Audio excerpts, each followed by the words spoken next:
오늘 이수강 교장 선생님을 모시고 4.16 교육체제의 선자리와 설자리를 뜨거운 손뼉으로 환영해 주셨으면 좋겠습니다. 뜨거운 손뼉 부탁드립니다.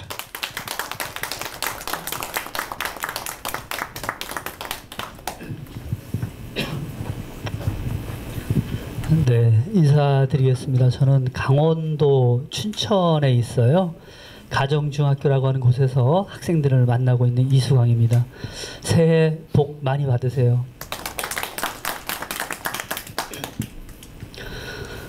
늘상 이 4.16 교육체제라고 하는 말을 가지고 이야기할 때마다 긴장이 되는 것뿐만 아니고 책임성도 많이 좀 느끼게 돼요.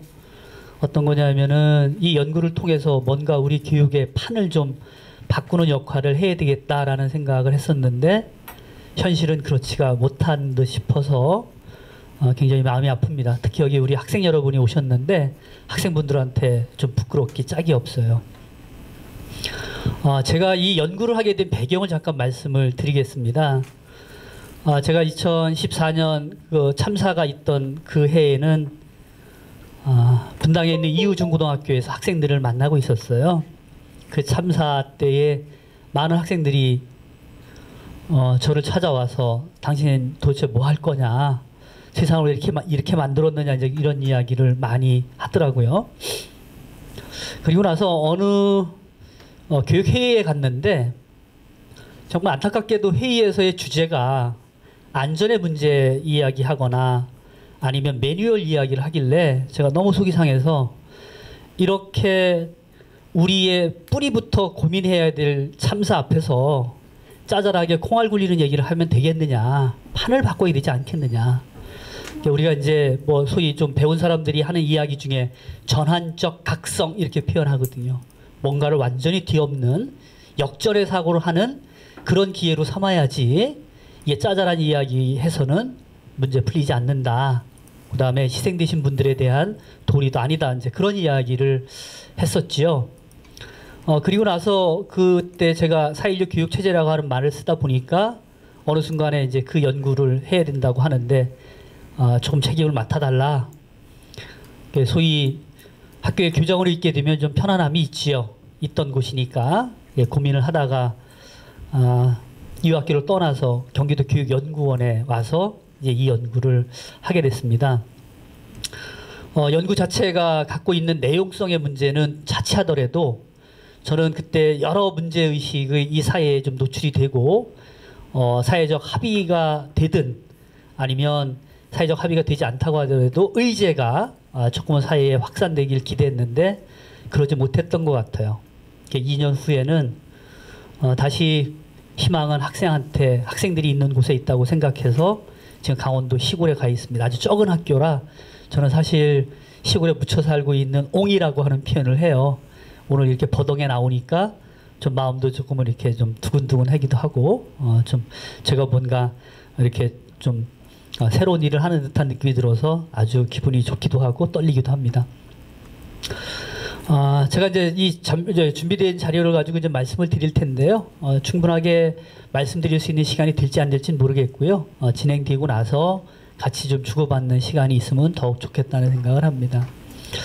이 참사를 교육적으로 보는 사람들이 필요하다라고 하는 게 제가 갖고 있던 생각입니다. 왜 그러냐면요. 참사 이후에 교육계에 그 많은 사람들이 밥 벌어먹고 있는데 참사와 관련해서 교육적으로 해석하려고 하는 노력들은 정말로 부족했습니다. 전국에 40개가 넘는 교육학자들의 학회에서도 한 번도 논의된 바가 없고요. 심지어 교사단체에서도 이 판을 가지고 정말로 새로운 의제를 만들려고 하는 노력들도 없었어요. 그 대신에 사회학을 전공하는 분들, 철학을 전공하는 분들, 특히 문학하시는 분들이 굉장히 논의를 통해서 우리가 어떻게 이걸 볼 거냐, 이런 현상 밑밖에 뿌리 박혀 있는 우리의 근본적 모순은 뭐냐, 이런 이야기들을 하셨었죠. 그래서 저는 이제 이때부터 한 번쯤 노력을 좀 해볼 필요가 있겠다는 생각이 들어서 이 세월호 참사가 갖고 있는 이 체제의 모순, 이것을 갖다 교육적으로 한번 좀 살펴볼 필요가 있겠다. 저는 이제 교육적 대사건이라고 얘기를 하는데 제 언어로는 이렇게 표현을 합니다. 허술함이 너무 입체적으로 조직화돼서 나타나는 문제예요. 이게 어떤 하나의 문제가 아니라는 겁니다. 그런데 해경의 문제냐? 있지요. 그러나 그 영역 하나의 문제로만 해석될 수 있는 게 아닙니다. 그래서 이 허술함이 입체화된 이 속에는 당연히 교육의 영역의 책임도 굉장히 크다는 생각을 했고요. 또 한 가지는 제가 느끼기에 무책임에 만성화입니다. 굉장히 많은 사람의 책임의식이 있어야 되는데 불구하고 너무 만성화되다 보니까 못 느끼는 거예요. 아니면 느끼지 않으려고 하거나. 제가 그런 얘기를 했습니다. 이 교육으로 밥 먹고 살고 있는 사람들이 이 시점에서 내가 선장의 역할을 해왔는지 안 하는지를 되물어야 된다. 그래야 문제가 풀린다. 근데 이런 것이 좀 제가 참사를 통해서 좀 문제 제기를 했던 것이고요. 이런 거죠. 제가 올라가서 이렇게. 네.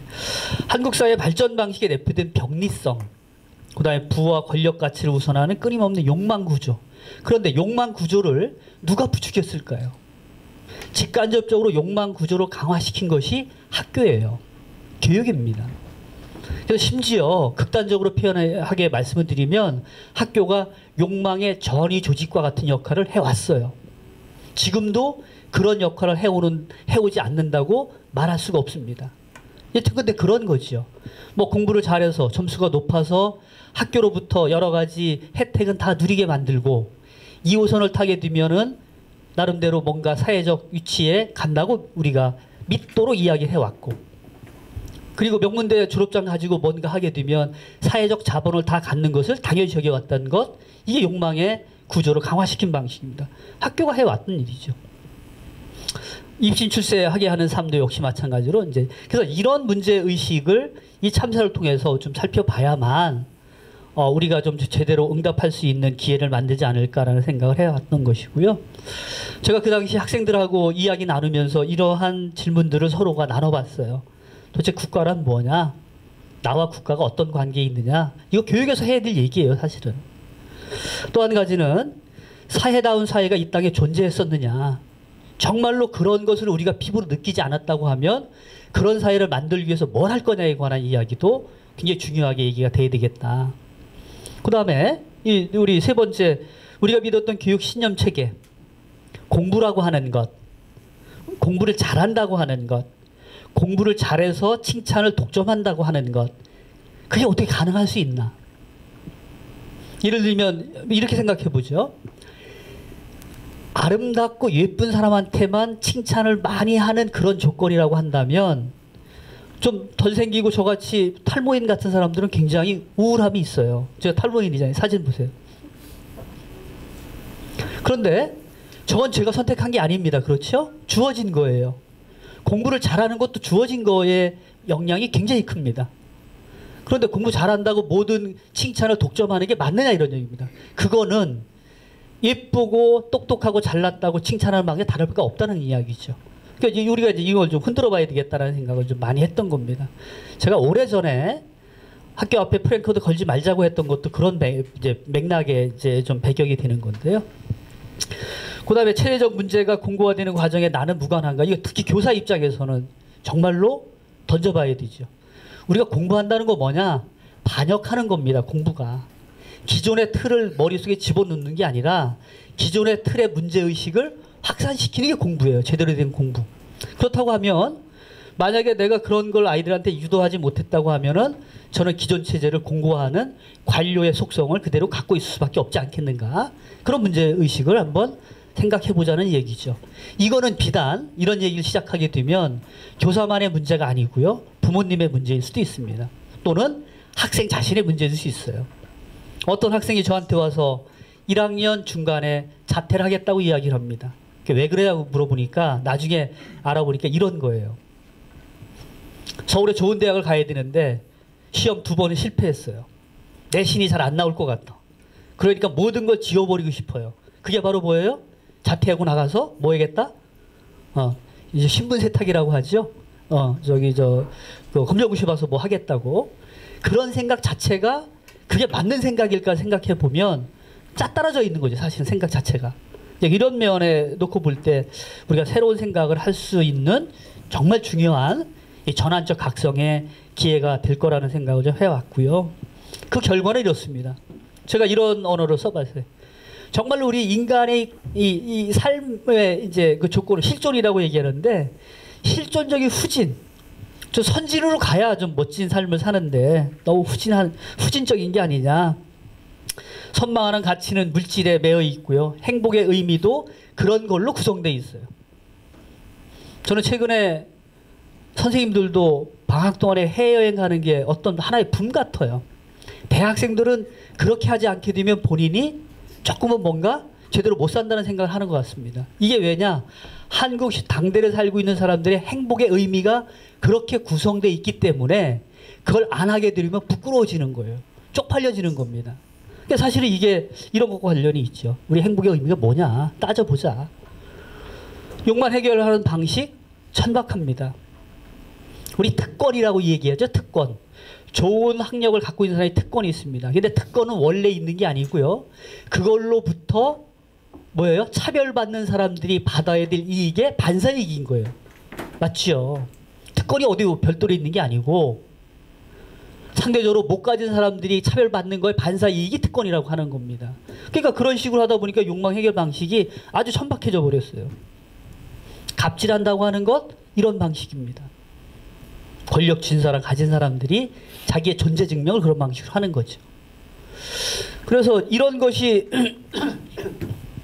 뭉쳐있다 보니까 돈이 우선됐던 것이고요. 돈이 우선되다 보니까 공적인 통제가 불가능했던 것이고요.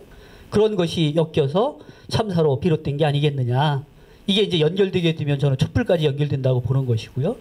정말로 제가 전환적 각성이라고 잠깐 말씀을 드리는데 그런 걸로 충분한 정말로 그렇게 우리가 받아야 될 그런 시대의 참사였다라는 생각이 드는 거고요. 자, 그럼 이 시점에서 한번 우리 따져보지요. 우리의 교육의 특징이 뭐냐? 국가주의가 너무 강해요. 우리나라는. 국가주의가 뭔지 아세요? 국가가 모든 걸 결정하는 방식이에요. 우리 여기 우리 학생분도 계시지만은 역사 교과서 국가가 하나로 만든다 그럴 때 왜 반대한 거예요? 그렇게 해석하는 게 온당치 않은 거지요. 이게 국가주의가 있기 때문에 그런 겁니다. 두 번째가 신자유주의 어떤 거냐? 능력 있는 기업이 능력 없는 기업보다 시장을 접수하는 게 신자유주의죠. 능력이 있게 되면 그 사람이 대우받는 게 신자유주의예요.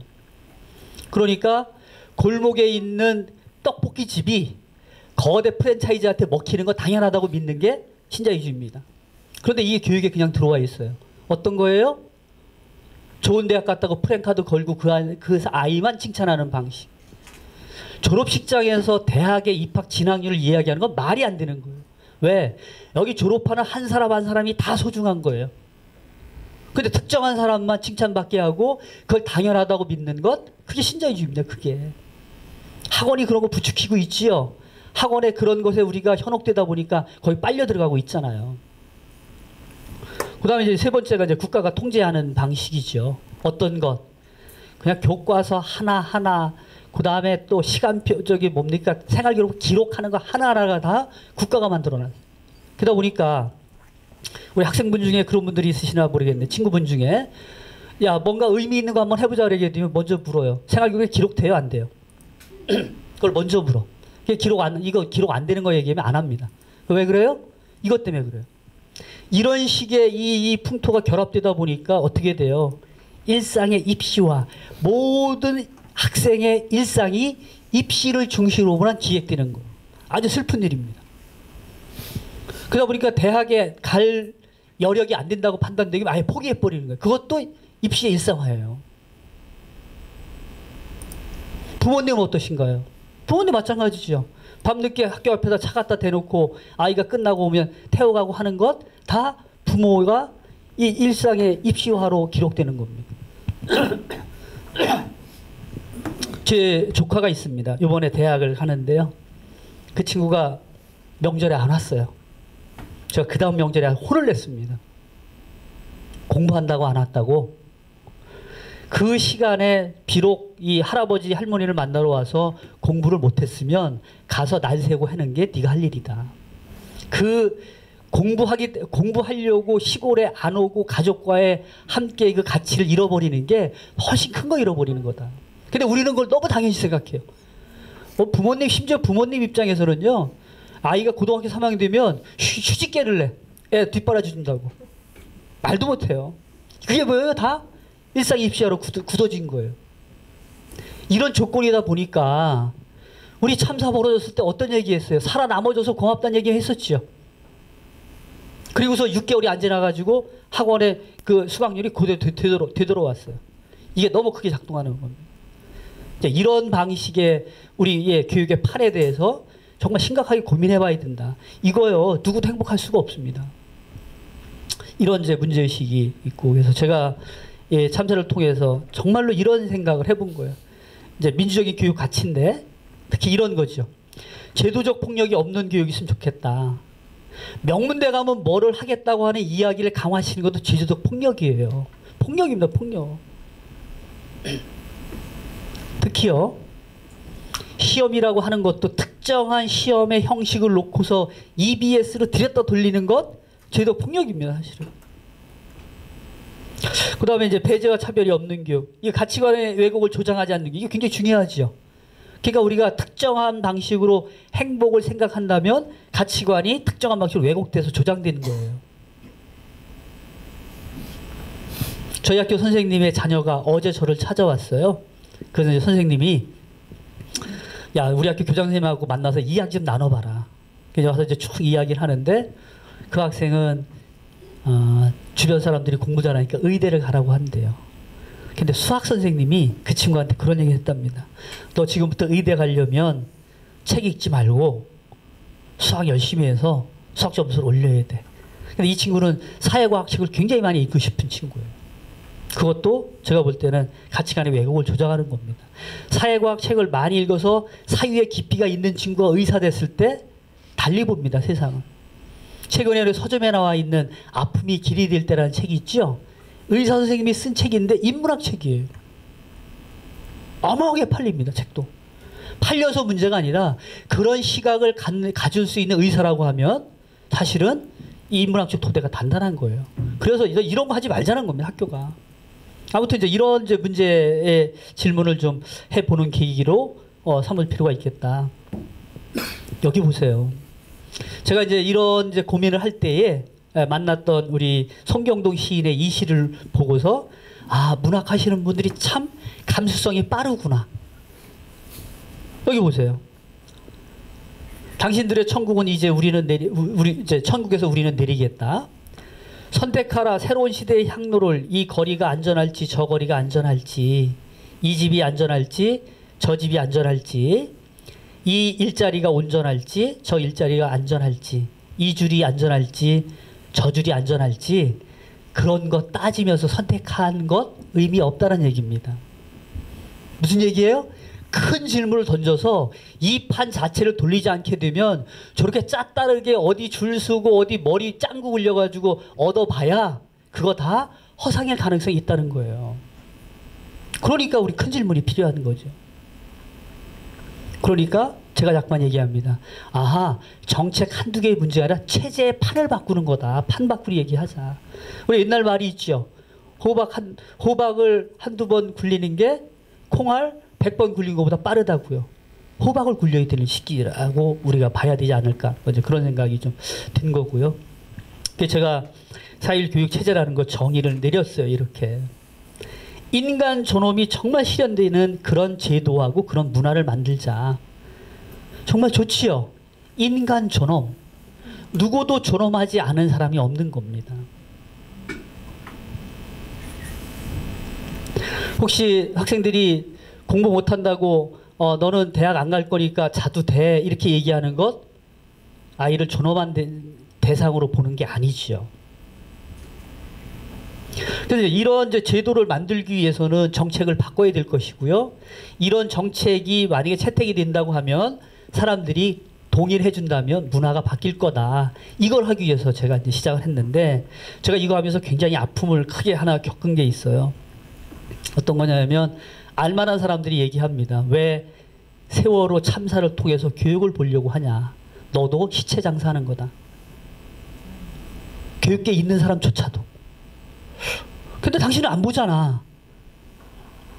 그 다음에 아무리 당신들이 그렇게 얘기한다고 하더라도 이 말 자체 인간존엄 교육을 실현하자고 하는데 여기 정치색이 있는 거예요?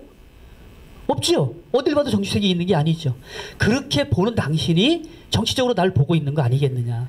뭐 이제 그런 이제 뭐 설정까지 벌였던 계기가 있었는데 어떻든 간에 이런 식의 흐름으로 좀 바뀌어 나가야 되는 것, 이게 이제 우리가 해야 될 일이라는 생각을 좀 갖게 됐었고요. 비전 한번 보시기 바랍니다. 그러면 저렇게 가기 위해서 국가나 아니면 교육청에서 할 수 있는 가야 될 목표가 뭐냐, 이제 비전이라고 얘기하는데 제가 얘기를 이렇게 나눴습니다. 행복하게 배우고 특별한 희망을 만들 수 있는 공평한 학습 사회를 만들자. 특별한 희망 어떤 거예요? 모든 학생이 갖고 있는 꿈은 다 특별한 거예요. 그 학생들이 갖고 있는 꿈이 실현되면 특별한 희망이 꼽힌 거지요. 맞지요? 자, 우리가 탁월성, 수월성을 이야기를 하는데 탁월성과 수월성을 특정한 기준에서 놓고 얘기하게 되면 그거를 가질 수 있는 사람은 딱 한정돼 있어요. 그죠? 모두의 탁월성은 뭐예요? 각자가 갖고 있는 자기 꿈을 실현하는 게 모두의 탁월성인 거예요. 그러니까 이 얘기가 맞죠? 이렇게 할 수 있는 거죠. 모두가 특별하게. 이제 이렇게 좀 갈 수 있는 조건이 좋겠다. 저는 경기도교육청도 이런 철학을 갖고 학생들을 만나야 될 거라는 생각이 들고요. 뭐 국가 차원에서도 마찬가지겠죠. 그래서 이제 특히 이 공평한 학습사회, 국가라고 하면 모름지기 이래야 돼요. 어렵고 힘들고 가난하고 공부를 더디게 하는 친구한테 더 많은 애정을 쏟는 게 공평한 겁니다. 잘하고 자기 스스로 알아서 할 줄 아는 아이보다 어렵고 힘들고 가난하고 정서가 불안한 아이한테 애정을 쏟아야 복지국가인 거예요. 그게 국가의 힘이죠. 부모님한테 여쭤볼게요. 우리 이제 국가가 이제 우리 시민들의 집이잖아요. 우리 개인 집에서 보면 자, 자식이 30명이 있는데 누구한테 더 애정이 갑니까? 스스로 잘하는 아이? 그 아이는 잘하잖아요. 그죠? 손가락이 깨물어가지고 더 아픈 아이가 있어요. 우리 아이는 한 아이가 이 정서가 너무 불안해서 마음의 병이 있는 친구야. 부모 마음이 더 가지요. 그게 국가가 할 일입니다. 그래야 공평한 학습이 되는 거예요. 그래서 이 우리 뭡니까 그 예산을 배분할 때 영재학교에 더 많은 게 가는 게 아니고요. 그동안에 그래왔죠. 영재학교가 훨씬 더 많이 받았죠. 그게 아니고 어려운 친구로 가는 뭐 이런 방식으로 가게 되면 뭐 이제 이런 이제 그 비전이 좀 실현되는 이제 조건이라고 봐야 되겠죠. 그래서 제가 이제 몇 가지 정책을 제시를 했는데요. 한번 볼까요? 예. 정말로 행복한 학교 교육이 되기 위해서는 교육 과정을 바꿔야 되겠다. 이 중에 하나가 이제 이런 겁니다. 초등학교 같은 경우에 이 4학년, 5학년, 6학년이 가게 되면 선생님 혼자 다 가르치기가 어려워요. 그래서 교과 전담으로 다 늘리자. 가능하죠. 또 교과서도 어떻게 해요? 국가가 하나로 만들지 말고 시장에 여러 교과서를 만들고 좋은 것 쓰게 하자. 쓰레기 같은 교과서가 여기 올라와요? 안 올라와요? 안 올라옵니다. 학생들이 알거든요. 쓰레기 같은 건. 우리 지난번에 경북에서 그 국정교과서 쓰겠다고 한 학교 그거 할 때 학생들이 들고 일어난 거잖아요. 그죠? 부모님의 눈이 깨어있기 때문에 쓰레기 같은 교과서가 안 올라옵니다. 그래서 교과서를 소위 말해서 자유 발행제로 해도 별 문제가 없는 거예요. 이제 그런 거 이야기를 하고요. 고등학교에 가게 되면 학점제, 이제 지금 현 정부가 추진하고 있는 그런 이제 학점제도 좀 이제 주장을 좀 하고 그랬었습니다. 특히 우리 이제 부모님 여기 계시는데 어떠실까 모르겠어요. 프랑스가 2015년에 교육과정을 개정을 합니다. 근데 너무 놀라운 거는 교육과정이 일주일 동안 쭉 이렇게 짜여져요. 국어, 영어, 수학 짜여있는데 중간에 빈칸이 있어요. 빈칸이. 빈 블랭크예요.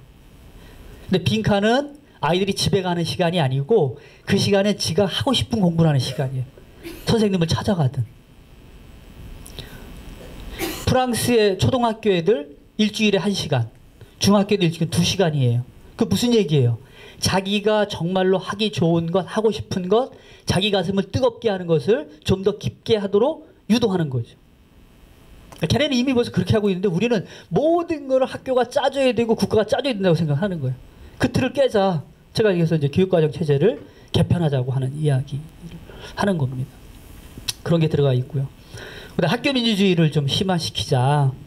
예, 지금요 학생회가 있는데요. 학생회 조직은 법적 기구가 아닙니다. 법에 교육기본법에 초중등교육법에 학생회 근거가 없어요. 시행령이라는 데 있어. 아주 이게 웃기는 일입니다. 학부모회도 법적 기구가 아닙니다. 법에 근거가 없어요. 그래서 학부모회에다가 교육청에 돈을 주기 위해서 만든 게 뭐예요? 법이 없기 때문에 조례를 만드는 거예요. 지금 정치권에서는 18세에 선거권 주고 16세에 교육감 선거권을 준다고 하는데 단위 학교에 있는 학생들한테는 법적 기구로서의 학생회가 없는 거예요. 웃기는 일이죠. 말도 안 되는 일. 일본 친구들도 18세 선거권이 2년 전에 부여됐지요. 우리 학생들한테 선거권을 빨리 부여해드릴 이유가 왜 그러냐면 인간은 대칭적인 존재예요. 내가 대우해주는 것만큼 변하게 돼 있어요. 내가 어른 대접해 주면 아이가 어떻게 돼요? 어른 행세를 합니다. 내가 이웃 대접하게 되면 이웃의 행동을 하게 돼 있어요. 그래서 선거권을 낮춰준다는 이야기는 우리 학생들을 뭘로 대접하는 거예요? 애가 아니라 우리 사회의 어른, 주인으로 대접하는 거예요. 그러면 학생들이 주인으로 행세하게 변해간다는 거죠. 이게 교육적인 논리예요, 사실은. 그런 게 이제 학교 민주주의 속에 포함되어 있는 겁니다. 학원에 참여, 학교 운영위원회 참여해서 내가 하고 싶은 얘기 아이들한테 하게끔 허용해 줘야 되죠. 그런 게 이 안에 이제 포함이 돼 있습니다. 제가 있던 학교 분당에 있는 이후 중고등학교 있을 때 고등학교 아이들을 만나면 제가 쓰는 말이 항상 자네, 씨 이런 말을 썼어요. 학생들한테 반말 거의 안 하고요. 누구 씨, 누구 씨. 저는 지금도 제 제자를 만나게 되면 반말하지 않습니다. 다 말을 붙여줍니다. 그런데요, 고등학교 때 무슨 씨라고 하는 이야기를 들었던 그 친구가 저를 만나면 저희 어른 대접하려고 많이 애쓰셨던 거 기억해요. 이렇게 얘기합니다. 지금은 제가 만나는 아이들이 중학교 아이들입니다. 중학교 애들 어떻게 해요? 씨를 붙이니까 애들이 너무 이렇게 이상하게 생각해서 지금은 제가 동무라고 부릅니다. 무슨 동무? 지행이 동무. 그 친구들 그 말을 너무 좋아해요. 이게 뭐예요? 대칭적 관계입니다. 내가 대우하는 것만큼 변하게 돼 있는. 이제 그런 게 학교 민주주의 굉장히 중요하게 좀 고민이 돼야 될 것 같고요. 미래형 학습 생태계는 뭐 이제 이런 그 컴퓨터 시설이 잘 갖춰져 있는 것뿐만 아니고 학교를 둘러싼 지역이 교육적 기능을 하게 하는 이제 그런 형태로 이제 정책이 가야 되겠다라는 생각을 담았던 것이고요. 여기 이제 이렇게 자세히가 나와 있는데 너무 복잡하게 여러 가지 얘기하면 복잡하니까 몇 가지만 좀 말씀을 드려보요. 여기 있죠. 3주체 자치조직 법제화하는 문제가 있고요. 그 다음에 학생 노동인권 보호를 위해서 제정하는 문제. 뭐 이런 거 굉장히 좀 지금 입장에서 보면 굉장히 중요하지요. 근데 실제로 잘 뭐 아직 뭐 되고 있지 않은 면도 굉장히 많습니다만. 그 다음에 여기 특히 오고 있습니다. 여기 밑에가 학습 부진 제로 학교지요. 이게 뭐냐면 고등학교 때 학습 격차를 줄이기가 굉장히 어려워요. 그러니까 이 격차를 어디서부터 줄이자? 초등학교 저학년 단계부터 줄이자는 거예요. 특히나 저학년 단계에서는 학업의 차이가 있는 게 아니고요. 정서의 차이가 굉장히 강해요. 정서 불안정성이 높은 친구가 있고 정서 안정이 있는 친구가 있고. 그렇게 되면 어떻게 돼요? 학습 복지와 관련된 예산을 어디에 많이 쓰는 거예요? 고등학교 때 쏟아붓는 게 아니라 저학년 단계에 쏟아서 아이들의 격차를 줄여서 출발하는 방식으로 그렇게 이제 정책의 프레임이라고 하죠. 그 틀을 바꾸자는 이야기를 좀 제가 제안을 했던 것이고요. 안산과 관련해서는 제가 별도로 이 제안을 했습니다. 4.16 민주시민교육원, 4.16 교과서 개발하는 것. 이 교과서는 전교조 조합 선생님들이 열심히 해서 개발이 됐지요. 또 한 가지가 노란 리본의 날을 제가 제정하자고 제안을 했습니다. 근데 지금 저게 제대로 되고 있는지는 잘 모르겠어요. 캐나다의 고등학교 학생들한테는 빨간 셔츠의 날이 있습니다. 레드 셔츠의 날. 이게 어떤 날이냐면 프랑스 어느 주에서 빨간 셔츠를 입은 어느 학생이 자살을 했습니다. 그 자살의 동기는 왕따였어요. 그래서 그 학생의 그 자살을 했던 희생된 날을 기점으로 많은 학생들이 빨간 셔츠를 학교에 입고 와서 서로가 인권을 지켜준다는 게 뭔가 이런 토론도 하고 굉장히 큰 교육적 효과를 갖고 있어요. 이제 이런 것이 교육적으로 잘 좀 진행되는 게 굉장히 의미 있겠다 싶어서 뭐 이런 걸 좀 제안을 했는데 지금 이런 게 정말로 의미 있게 진행이 되려고 하는 의지가 있는 건지 이런 것들은 아직 잘 모르겠습니다. 세 번째는 이제 교육 제도를 좀 바꿔야 되겠죠. 대학 입시 제도 바꾸는 문제 제가 밑에 말씀. 대학 입시 제도요. 수능 절대 평가 했으면 좋겠습니다. 왠지 아세요? 우리 이제 부모님이나 우리 학생들이 계시니까 잘 수능 성적 10점이나 20점 차이가 능력의 차이인가 아닌가를 생각해 보는 겁니다. 우리는 수능 성적 0.5점 차이도 다 구분을 하지요. 근데 수능 성적 10점, 20점이 능력 차이인가요, 아닌가요? 능력 차이가 아닙니다. 1등급 받는 아이들, 1등급에도 맨 위에 있고 밑에 있는 아이가 있죠. 1등급에 있는 그 많은 학생들이 능력 차이가 있느냐? 없습니다. 같다고 봐야 돼요. 그렇다고 보게 되면 수능 절대평가, 특히 저는 5등급을 제안합니다. 5등급 절대평가를 하게 되면 어떤 결과가 벌어지느냐? 산술적으로 단순하게 60만을 5등분을 나누게 되면 어떻게 돼요? 약 5만 명 내지 6만 명이 뭐가 돼요? 1등급이에요. 5만 명, 6만 명이 1등급이면 그 안에 이 1등급 안에 서열이 없어요. 다 그냥 서로 1등급이야. 어디 있는지 몰라. 이 친구들한테 대학 가라고 어떻게 돼요? 2호선 다 흩어지고 남는 친구들이 어떻게 돼요? 지방에 거점대 가겠죠. 그럴 거잖아요. 지금 우리가 얘기하는 대학 서열이 있을 수가 없습니다. 지금 대학 서열 때문에 아이들이 얼마나 고통을 겪고 있어요. 부모님도 그렇고. 제가 이런 거 제안한 배경이 이런 겁니다. 아까 제가 능력 차이가 없다고 말씀드렸는데 제가 네덜란드의 사례를 말씀을 드릴게요. 네덜란드에서도 학생이나 부모님이 의대에 가는 걸 굉장히 가치롭게 생각을 한다는 거예요. 왜? 의사의 직종을 이 사회 봉사의 직으로 생각하다 보니까 의미 있는 직종으로 얘기를 해요. 어떤 대학에 100명의 의대생을 뽑는 방식을 보면 우리 같은 경우는 1등부터 100등까지 딱 잘라가지고 의대에 보내죠. 근데 걔네는 절대 그렇지 않습니다. 내신을 6등급으로 나눠요. 내신 등급을. 그래 놓고 1등급에서 10몇 프로, 2등급에서 10몇 프로, 꼴찌 등급에서도 10몇 프로를 뽑아요. 균등하게 뽑습니다. 등급별로. 꼴찌 등급 아이가 6년 동안의 의사 교육을 받고 면허 시험을 봅니다. 네, 놀랍게도 면허 시험의 탈락률이 1등급하고 6등급의 차이가 별로 없는 거예요. 그러니까 네덜란드 사람들 철저하게 믿는 게 뭐냐? 수치로 표현되는 것은 능력 차이가 아니다. 조건이 동등하게 주어지면 누구나 다 능력 발휘가 가능하다고 믿는 거예요.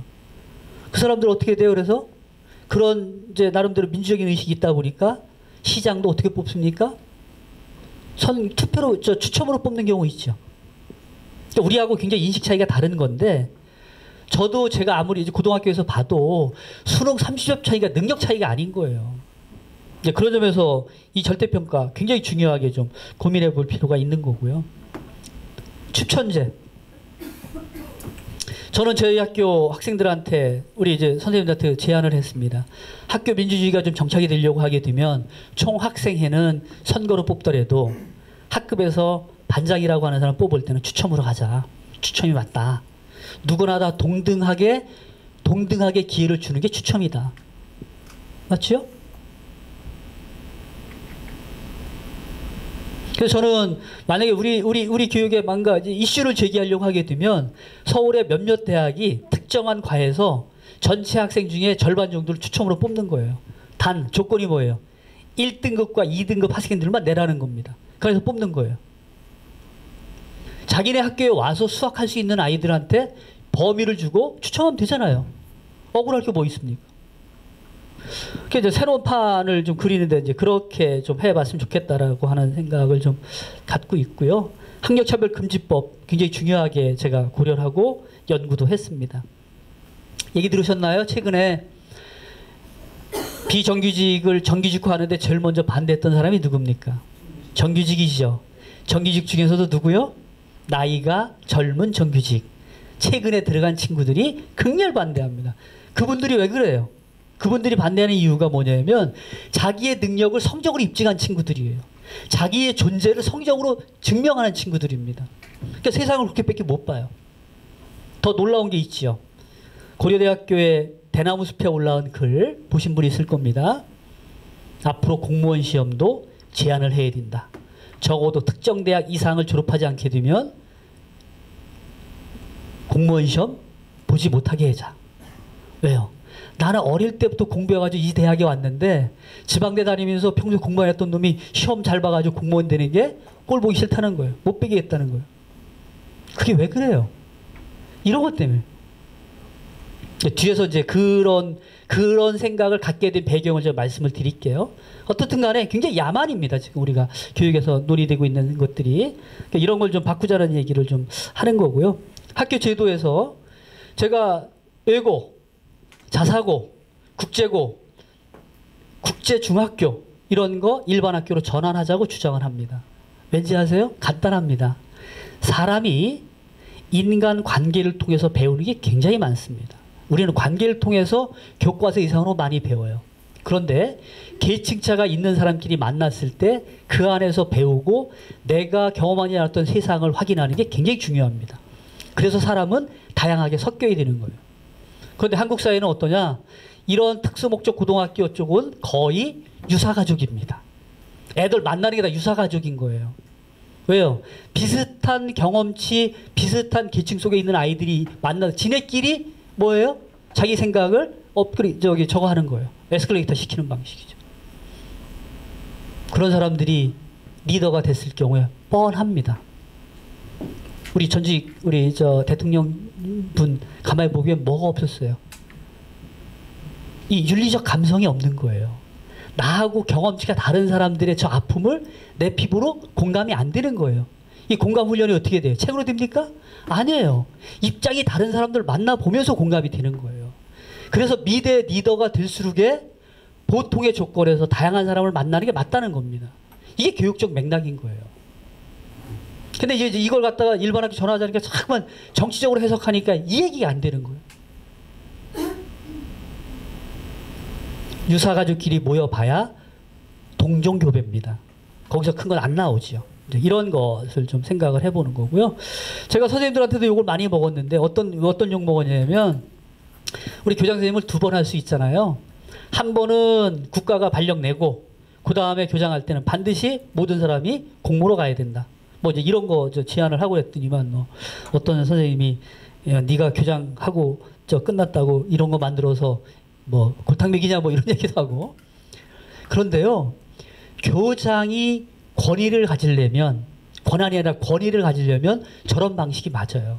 그래야 교육적 권위가 서요. 아무튼 여기서 이제 이 여러 가지의 이제 새로운 이제 판에 대한 이제 고민들을 좀 이 안에 담아봤고요. 그 다음에 저는 지금 이제 교육부가 그동안에 누리과정의 돈 때문에 사람들을 골탕을 많이 먹였잖아요. 그게 지금 이제 국가가 이제 주기로 했고요. 다만 이런 거 있습니다. 교육부의 권한을 교육청으로 내렸는데 교육청이 손을 안 놓게 되면 어떻게 돼요? 교육청이 공룡이 돼버려요. 그래서 저는 이 맥락에서도 교육청을 지금보다 절반 이하의 수준을 줄여야 실제로 단위 학교의 자치가 확대될 수밖에 없다. 이제 그런 식의 이제 좀 논리를 좀 담아서 이야기를 좀 하고 있고요.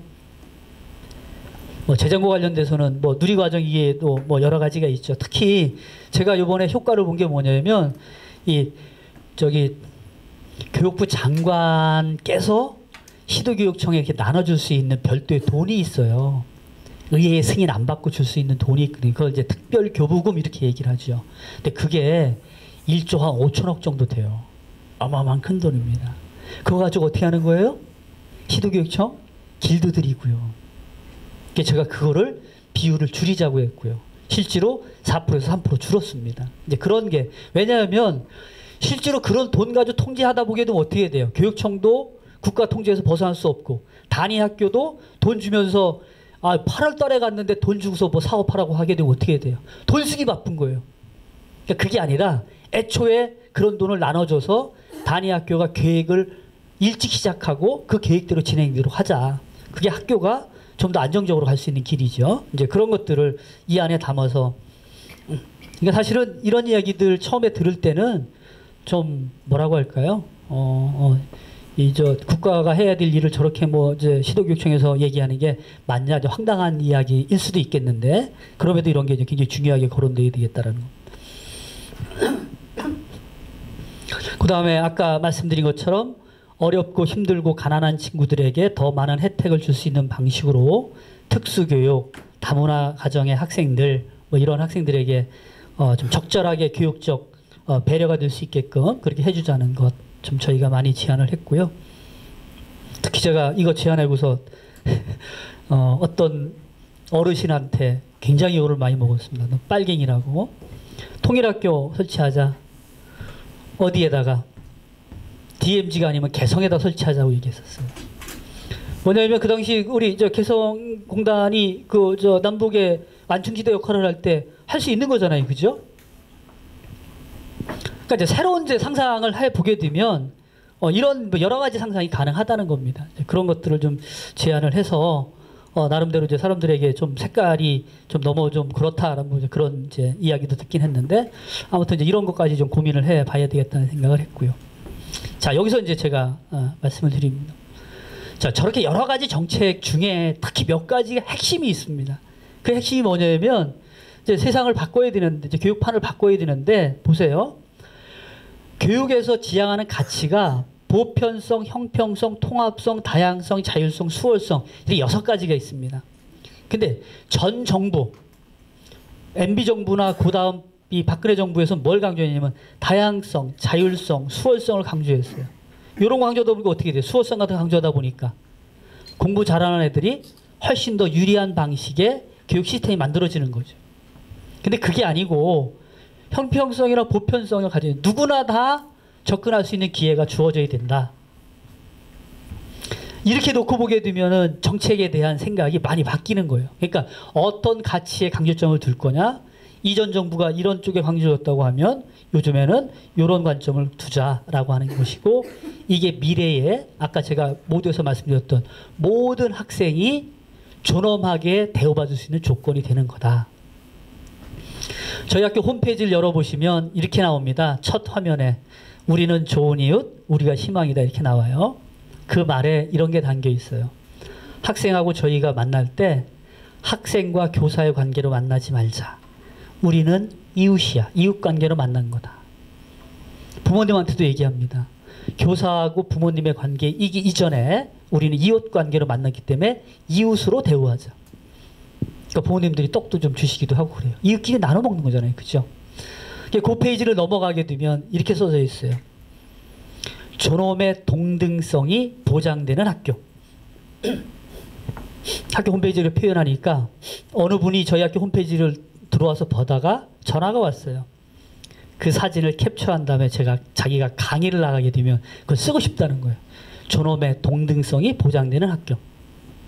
그럼 단위 학교가 존엄의 동등성이 보장되는 것 자체는 나름대로 제 노력을 해서 뭐 될 수도 있는 건데 국가 차원에서 존엄의 동등성이 보장되려고 하게 되면 정책의 가치가 여기 있으면 안 되겠다는 거죠. 이 앞에 있어야 되죠. 그래서 이제 보편성과 형평성 이런 가치를 강조하게 된 거고요. 한번 보실까요? 자, 중요한 거. 아니 중학교는 의무교육이잖아요. 그죠? 근데 의무교육 단계에 왜 특성화 중학교 중에 여기 어디 국제중학교 있을 이유가 뭐 있어요? 체육중학교, 예술중학교 이런 건 나름대로 의미가 있죠, 그죠? 그 다음에 이제 대안학교도 이제 필요하고요. 그러니까 이 국제중학교는 아까 말씀드렸던 유사가족끼리 모여 만드는 그런 방식인 거예요. 그래서 이거를 일반 학교로 전환하자. 제가 이제 바꾸자고 하는 것이 이틀로 가자고 하는 이야기입니다.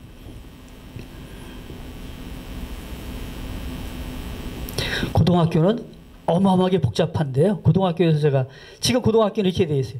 일반계, 특성화 고등학교, 특목고, 자사고, 영재학교, 대안학교 이렇게 되어 있습니다. 이거를 좀 단순화시켜 보면 이렇게 가는 거죠. 자, 일반 학교 그냥 내려오되 특목고, 자율학교 다 일반 학교로 보내자. 그래야 이 안에 있는 애들이 뭐예요? 다양한 이제 자원 속에서 좀 균형 있게 클 거다. 특성화학교는 그냥 내려와야 되고요. 대안학교도 특성학교 들러가고 영재학교. 이 영재학교는 살리되 뭐예요? 애들이 영재학교 진학하는 게 아니고 선생님이 이 아이는 영재성이 있으니까 추천해서 가요. 추첨해서. 아주 다르죠. 개인이 뭐 지원하고 하는 방식이 아닌 방식으로. 실제로 영재학교 없는 유럽의 그 선진국들 많아요. 영재학교 없는. 영재학교도 사실은 일반 학교 속에서 진행되는 프로그램 속에 있는 거죠. 이런 면에서 이렇게 학교 제도의 큰 틀도 새롭게 짜볼 수 있겠다. 그래야 졸업의 동등성이 보장되는 제도가 완비될 것이다. 교육과정에서 아까 말씀드렸죠. 교육과정 지배구조를 이제 전환해서 국가가 이제 모든 거 결정하는 거 손띄게 하자. 그다음에 특히 이거 있죠. 저는 중학교 전학년을 자유학기제로 가야 된다고 생각을 한 거예요. 지금은 이제 1년 늘린 거지요. 1년 늘려놨죠. 저는 전 학년이 그랬으면 좋겠다라는 생각이 들었고요. 고등학교 학점제 부학년제 지금 이거 채택이 됐죠. 현 정부에서. 교과서 자유 발행제 현 정부가 공약으로 내세운 바입니다. 앞으로 이제 갈 거라고 보고요. 이런 입장에서 보면 제가 주장했던 이런 면하고 현 정부의 정책하고는 이제 일관성이 좀 이제 맥락적으로 좀 같은 면이 있다라는 겁니다. 예, 대입제도 처음에 수능 절대평가제로 간 다음에 5등급이 안 된 9등급으로 갔다가 5등급으로 갔다가 그다음에 자격고사제로 가자. 그다음에 추첨설반제 하자. 이러면 판이 아주 많이 바뀔 거다. 아이들이 2호선이라고 하는 강박도 덜어낼 가능성이 매우 높다. 그런데요. 요즘 블라인드 처리하고 사람 뽑지요. 먼저 들으셨어요? 청와대가 6명의 전임 계약제 뽑았지요. 근데 놀라운 일이 6명이 다 블라인드를 친 겁니다. 남녀 가리고요. 대학 이름 가리고 다 가려고 했더니만 다 여자예요. 6명이. 그중에 1명만 2호선이고 5명의 대학이 다 2호선 밖의 대학이에요. 그중에 2대학인가요? 저 지방대인데 사람들이 거의 이름을 모르는 대학이에요. 혹시 경일대라고 아세요? 경일대? 경일대. 아, 대구죠, 대구. 네, 대구에 경일대. 거의 모릅니다. 근데 든 거예요. 자, 얼마 전에 며칠 전에 신문 보도에 보게 되면 교보문고인가요? 교보생명인가? 거기서 블라인드 처리하고 뽑았죠. 그랬더니 고등학교 출신이 약진이야. 다 가리고 뽑았는데. 그 다음에 2호선 별로 없어요. 이게 왜 그래요? 학력이 갖고 있는 프리미엄을 걷어내게 되면 상황은 아주 달라질 수 있다는 거예요. 그래서 저는 우리 사회가 좀 더 건강한 사회를 하려면 점진적으로 이렇게 도입하는 게 맞겠다. 시기의 문제는 있겠지만 그런 생각을 좀 하는 겁니다. 대학 사회라 깨야 되겠죠. 2호선이 큰 문제인데 이제 이거는 연구된 바가 많아요. 혹시 우리 한신대 교수님, 강남훈 교수 오셨죠? 교수님이 연구한 것도 있고요. 굳이 뭐 말씀 안 드리겠는데 아무튼 서열이 그다지 중요하지 않다는 말씀을 드리고 싶은데요. 그 경기도 교육연구원이라고 있잖아요. 제가 떠날 때 5명을 뽑았어요. 제 후임하고. 근데 실제로 뽑아보니까요. 아이비리그들 거의 안 걸리고요. 면접을 길게 하게 되면요. 2호선이 떨어집니다. 왠지 아세요? 4시간, 5시간 면접을 집중 면접하게 되면 밑바닥이 보이게 돼 있어요. 그런데 좋은 스펙을 가진 친구들일수록에 세팅된 방식으로 커졌기 때문에 사고가 고착된 게 굉장히 커요. 단기적으로는 빛나는데 길게 가서 하게 되면 바닥이 보이게 돼 있습니다. 그런 점에서 우리가 달리 생각할 여지가 있겠다. 예, 그래서 지금 현 정부에 들어와서 이거 하죠. 지방소재대학의 지역인재 선발을 확대합니다. 지역대학에 노스쿨을 가겠다고 하면은 지역대학에 진학하는 게 빠릅니다. 네, 노스쿨 TO도 지역대 학생들한테 주니까요. 사회 형평성 인재 등용 방식 이거 지역인재 채용 목표제. 소위 말해서 지금 혁신도시라 해서 지방에 다 내려가 있죠. 원주에 혁신도시, 건강보험공단, 나주에 있고 그런데 사람 뽑을 때 그 지역 사람들을 쿼터제로 뽑습니다. 그래서 그 지역에 좀 유능하다고 하는 친구들이 캐스팅될 확률이 높지요. 이런 거 다 이제 같이 진행이 되고 있고요. 저는 이렇게 생각하는 거예요. 제가 아까 말씀드린 중학교도 그 특성화 중학교 없애고 단순화 시키는 거죠. 고등학교도 단순하게 시키고 그 다음에 고교 학점제, 무학년제 도입하고요. 그 다음에 교과서 자유발행제 하고 중학교 자유학기제. 이게 이제 학교 정책의 큰 틀인데 이게 온전하게 굴러가려면 뭐가 보장이 돼야 되느냐? 이 3가지가 보장이 돼야 돼요. 어떤 거요? 대학 입시제도가 정말로 추첨제나 아니면 아까 절대평가로 가야 되는 겁니다. 그다음에 학력차별금지 개선이 있어야 되고요. 대학 서열화가 깨져야 돼요. 이 세 가지가 함께 갔을 때에 이 위의 정책이 강화가 되는 거예요. 이거 손 안 대고 이거 해봐야 소용이 없습니다. 예컨대 이거 두 개 손 안 대고 요거 고교학점제 해봐야 저게 힘을 못 받아요. 깨지게 돼 있어요. 사람이 신발을 신는 거는 켤레로 신습니다. 켤레. 정책도 켤레로 가야 되는 거예요. 그래서 이거 갖다가 이제 우리가 세트 정책, 세트 개념 이렇게 표현해요. 세트로, 풀 세트로 가야 되는 거죠. 근데 그동안에 우리나라의 이 정책의 진행을 보게 되면 이 밑에 이 세트에 대한 고민보다는 이것만 하다 보니까 이 세트가 돌아가지 않다 보니까 늘상 시작을 해놓고 끝에는 흐지부지 돼버리는 거예요. 저는 현 정부에서 이걸 추진한과 동시에 여기에 대해서 사회적 의제를 자꾸 집어 던지고 조금은 세게 좀 사회적 합의도 좀 도출하려고 하는 노력들이 좀 있으면 참 좋지 않을까 뭐 그런 생각을 좀 갖게 되는데 조금은 뭐라고 할까요? 이게 스탠스가 꼬였다고 얘기해야 되나 아무튼 좀 답답함을 많이 갖고 있습니다 제가. 그래서 보세요.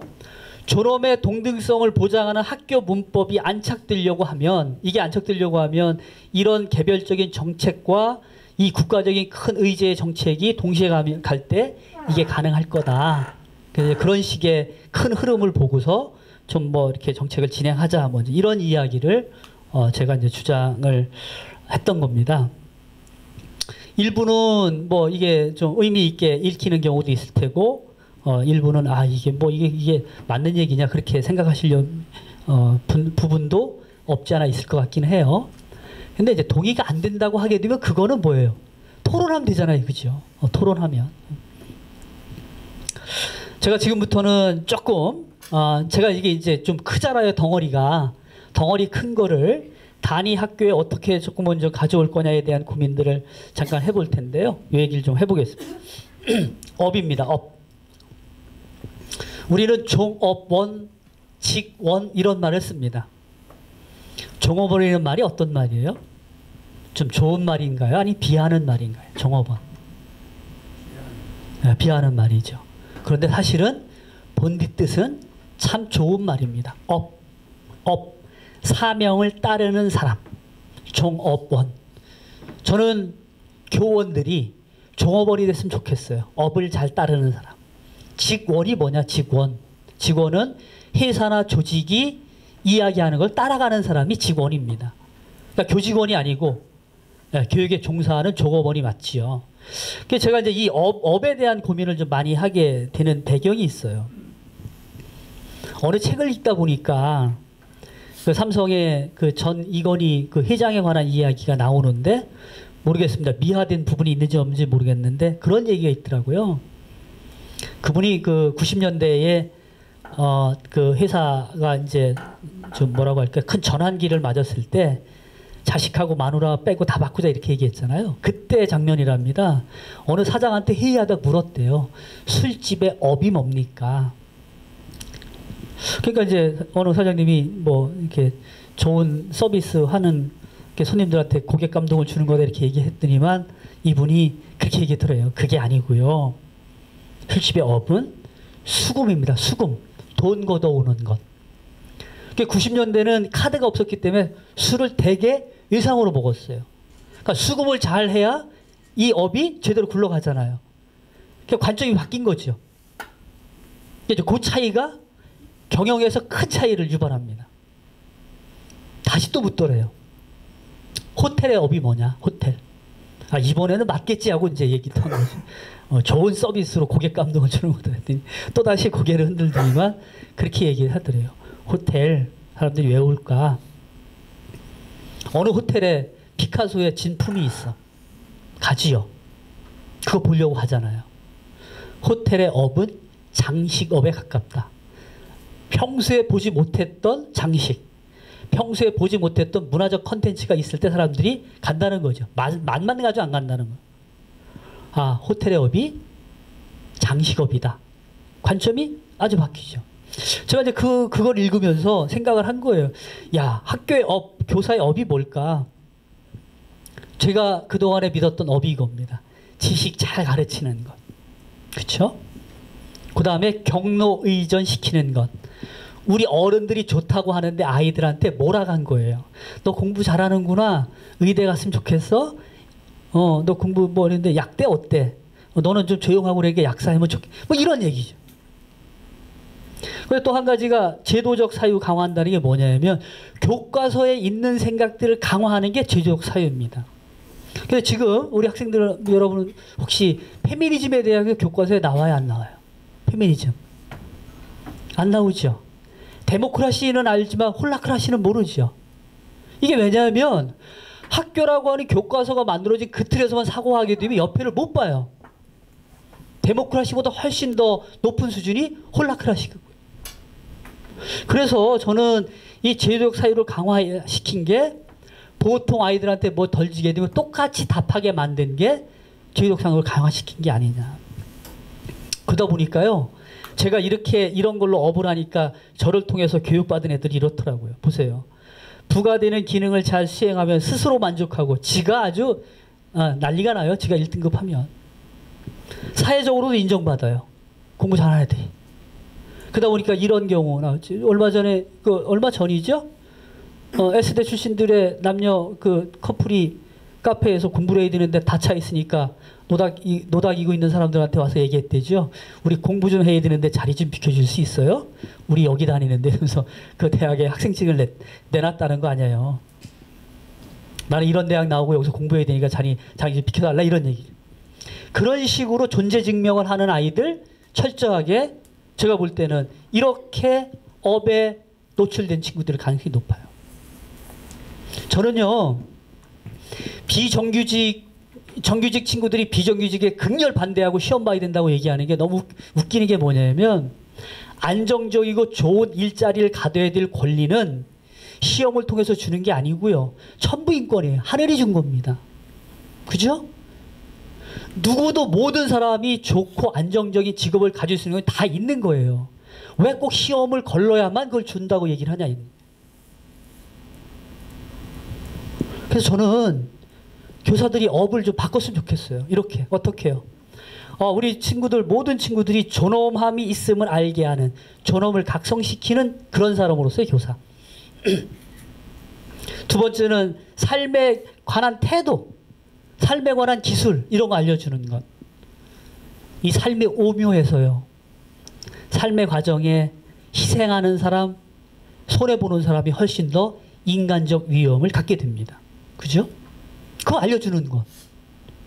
이거는 존엄을 알게 하는 것, 삶의 기술하는 것은 공부를 잘하고 못하고 차이가 없는 거잖아요. 그죠? 만약에 이게 이제 업이라고 한다면 어떻게 될 거냐? 저는 이렇게 될 것 같아요. 겸손, 친절, 착함, 공간, 희생, 자아완성 이런 것이 사람을 얼마나 위대하게 만드는지를 모든 아이들이 알 수 있게 되지 않겠느냐. 이게 이런 것조차도 왜 공부 잘하는 애들만 알아야 되는 거예요. 광화문에 와가지고 촛불시위하는 데 참여한 애들이 왜 공부 잘하는 애들만 와야 돼요. 어렵고 힘들고 가난한 애들이 와서 나의 존엄을 지켜달라고 국가한테 요청하는데 그런 애들도 더 많이 와야 되는 거 맞잖아요. 그죠? 그러니까 저는 이 업이 이렇게 돼야 되는 거예요. 네가 지금 존엄을 제대로 인정받지 못하는 거 누가 해줘야 돼요? 스스로 그렇게 믿고 또 너의 존엄은 국가가 보장해주는 면이 있는 거야. 요청해야 돼. 저희 학교 학생들 중에 어렵고 힘들고 부모가 없는 친구도 있고 시설에 있는 아이들도 있습니다. 제가 그 친구들한테 얘기를 합니다. 너네 이 어려움을 벗어나는 건 네 스스로의 노력도 필요하지만 국가한테 요청해야 되는 거야. 그래서 지난 5월 달에 저희는 대선 국면에서 모의 투표를 했어요. 5개 정당의 교육과 보육의 공약을 뽑아가지고 전지에다 붙인 다음에 정당 이름을 다 빼고 가나다 순으로 붙였어요. 너네가 살고 싶은 국가가 어떤지 투표해라. 놀랍습니다. 1순위가 학제 개편 한다는 당이 1등을 했어요. 학제 개편. 대학 가기 전에 2년 동안에 직업교육 시켜주겠다고 하는 그 당의 공약이 있었습니다. 애들이 그래요. 우리 같이 좀 힘들고 돈도 없는데 이런 사회가 되면 좋지 않아요? 두 번째 당이 보육수당 많이 주겠다고 하는 당이었어요. 왜요? 한 달에 20만 원 보육수당 주면 저가 조금 더 행복할 것 같아요. 자기가 살고 싶은 세상에 대한 머릿속에 그림이 있는 거예요. 그런 걸 제대로 알려주고 그걸 주장하는 것이 뭐예요? 자기 존엄을 확보하는 길이죠. 이게 교육이어야 되겠다는 겁니다. 그래서 저는 이 삶의 품격이나 이런 걸 알게 하도록 우리가 업을 좀 바꿔가는 노력. 그러니까 이거는 국가의 교육제도가 바뀌지 않는다고 하더라도 우리 교사들의 노력 더하기, 교육청의 정책의 프레임이 자체가 바뀌게 되면 어느 정도 효과가 있을 것이다. 제가 이 얘기를 하면서 덧붙이고 싶은 이런 겁니다. 잘 가르치는 교사를 뽑으려고 안 다니고요. 그런 교사를 뽑아가지고 또 잘 가르치는 훈련시키려고 교육을 너무 많이 해요. 잘 가르치는 게 뭐예요? 근거가 교과서에 있는 거. 답답하기 짝이 없어요. 그래서 교사 정책의 프레임이 바뀌어야 됩니다. 이 업을 어떻게 할 거냐에 대한 고민으로. 두 번째가 이겁니다. 이제 장소의 특징이 있는데 재미있어요. 제가 오늘 좀 여기 선생님들하고 우리 학생들 앞에서 좀 아는 체를 해서 좀 그런데 인류학자 중에 마르크 오제라고 하는 사람의 재미있는 개념이 있습니다. 이분의 개념은 장소를, 이 공간의 특성이죠. 공간을 두 개로 나눠요. 공간을 하나가 장소, 하나가 비장소라는 개념을 씁니다. 이 장소라는 개념이 뭐냐면 나의 정체성에 중요한 영향을 미치는 곳이 장소라는 거예요. 그러면 이제 저런 공간, 이 장소의 공간으로 대표적인 게 가정이죠. 그다음에 지역사회고요. 그다음에 혹시 이런 연구소가 나한테 굉장히 중요한 영향을 줬다고 하면 이 연구소도 장소가 돼요. 근데 비장소는 뭐냐? 사람이 모여 있는데 별로 서로 영향을 주고받지 않아. 스쳐 지나가는 공간. 대표적으로 어디? 터미널, 극장, 마켓. 사람이 많이 모이지만 다 흩어지잖아요. 근데 이 마르크 오제가 무슨 얘기냐면 학교가 갈수록에 비장소화 경향이 뚜렷해진다는 거예요. 애들은 모여 있지만 서로를 소외시키는, 교사들도 모여 있지만 서로가 이웃이 안 되는. 그러니까 이런 공간에서 과거에는 그래도 학교가 장소라 나의 정체성 형성에 영향을 미쳤는데 이렇게 굴러가니까 어떻게 돼요? 그냥 자격증 따라 다니는 거죠. 졸업장 따라. 그러니까 학교가 장소화되는 게 굉장히 중요하겠다. 1차적으로는 정말 교무실이 장소화돼야 돼요. 선생님들이. 그래서 제가 이제 이 선생님들끼리 이웃관계를 맺는 게 정말 중요하다. 그래야 학교가 이렇게 변한다는 말씀을 좀 드리는 거고. 학교는요, 공부하는 곳이기도 하지만요, 좀 더 크게 보게 되면 내가 갖고 있는 실험과 상상의 플랫폼, 뭐예요? 다양한 사고 실험과 상상력이 모여 있는 곳이에요. 거기에 우리 학생들이 대자보도 붙였으면 좋겠어요. 그런 곳에. 내 생각이 모여 있는 곳이.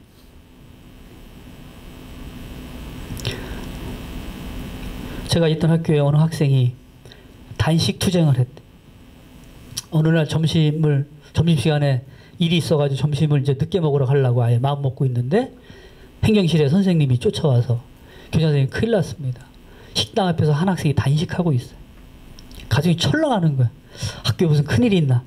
뛰어 올라갔더니만 책상을 갖다 놓고 거기 올라앉아가지고 이 피켓팅을 하고 있는데 피켓팅의 제목이 뭐냐? 이거예요. 구럼비바위 오늘 발파. 제주도 강정마을에 그 넓은 구럼비바위라고 하는 그 하나로 붙어있는 2kg가 넘는 바위를 깨트리고 해군기지 만든다는 이야기를 듣고 소식을 들은 다음에 너무 분통이 터져가지고 그거 갖다가 항의하고 있는 거예요. 학교하고 아무 상관이 없지요. 저는 밥을 먹었습니다. 그 친구는 굶고. 며칠이 지난 다음에 여학생인데 며칠이 지난 다음에 보니까 남학생 4명 정도가 나와서 동조 단식을 쓰고 있어요. 그 여학생이 책상에 이렇게 갖다 놓고 걸터 앉아가지고 들고 있으니까 뒤에 가서 이렇게 서가지고 지네도 들고 있어요. 한 남학생한테 제가 옆에 가서 툭툭 치면서 너 왜 나왔어? 그랬더니만 그 남학생 말이 재밌어요. 아, 그냥 밥 먹으려니까 쪽팔리잖아요. 무슨 얘기예요? 저 아이는 자기 직접적으로 관계없는 저 구럼비바위에 깨지는 그런 사회적 의식 때문에 피켓팅을 하고 있는데 지가 밥 퍼먹는데 쪽팔렸다는 거죠. 그게 바로 뭐예요? 각성의 기회예요. 그 친구는 그다음부터 생각이 바뀌는 겁니다. 저는 학교에 대자보 붙이는 친구를 그냥 안 붙여요. 여러 가지 고민을 해서 자기 사고를 굉장히 논리화시켜서 만들지요. 그 쓰는 시간 자체가 배움의 시간인 거예요. 또 말씀드릴게요. 실험과 상상이 학교가 잘 안 되니까 학생들은 어디로 가야 되느냐? 광장으로 가야 됩니다. 광장에는 당대를 살고 있는 사람들의 핵심 질문이 모여 있는 곳이에요. 그런 광장의 질문에 접했던 경험이 많은 아이일수록 세상에 대해서 생각이 깊어집니다. 큽니다. 근데 그런 걸 이제 우리가 그동안에 학교에서 좀 막아왔지요. 그런데 접할 수 있는 기회를 열어주는 것도 학교가 실험과 상상의 플랫폼으로서 기능할 수 있게 굉장히 중요한 것이다. 교과서만 통해서 배우는 학교? 그게 무슨 의미가 있어요? 차라리 인강으로 배우고 말지. 그렇죠? 학교 교육에서 더없이 중요하게 고려해야 될 것이 3가지입니다. 교육부는 뭐 복잡하게 6가지로 이야기를 해요. 근데 저는 3가지면 충분하다고 봅니다. 이 3가지가 구분하면 6가지. 하나가 뭐예요? 호기심, 궁금함이 있는 것. 그 여학생 얘기 다시 말씀을 드리면 제가 물어봤어요. 야, 구로비바에 깨지는 건 나도 슬픈데 이렇게까지 해야 되니까 이렇게 얘기를 해요. 선생님, 인간이 아무리 똑똑해도 5cm 두께의 바위를 인위적으로 못 만드는데 이거 깬 게 슬프지 않단 말이에요? 맞죠? 우리가 인위적으로 바위 못 만들잖아요. 그게 바로 뭐예요? 호기심이에요.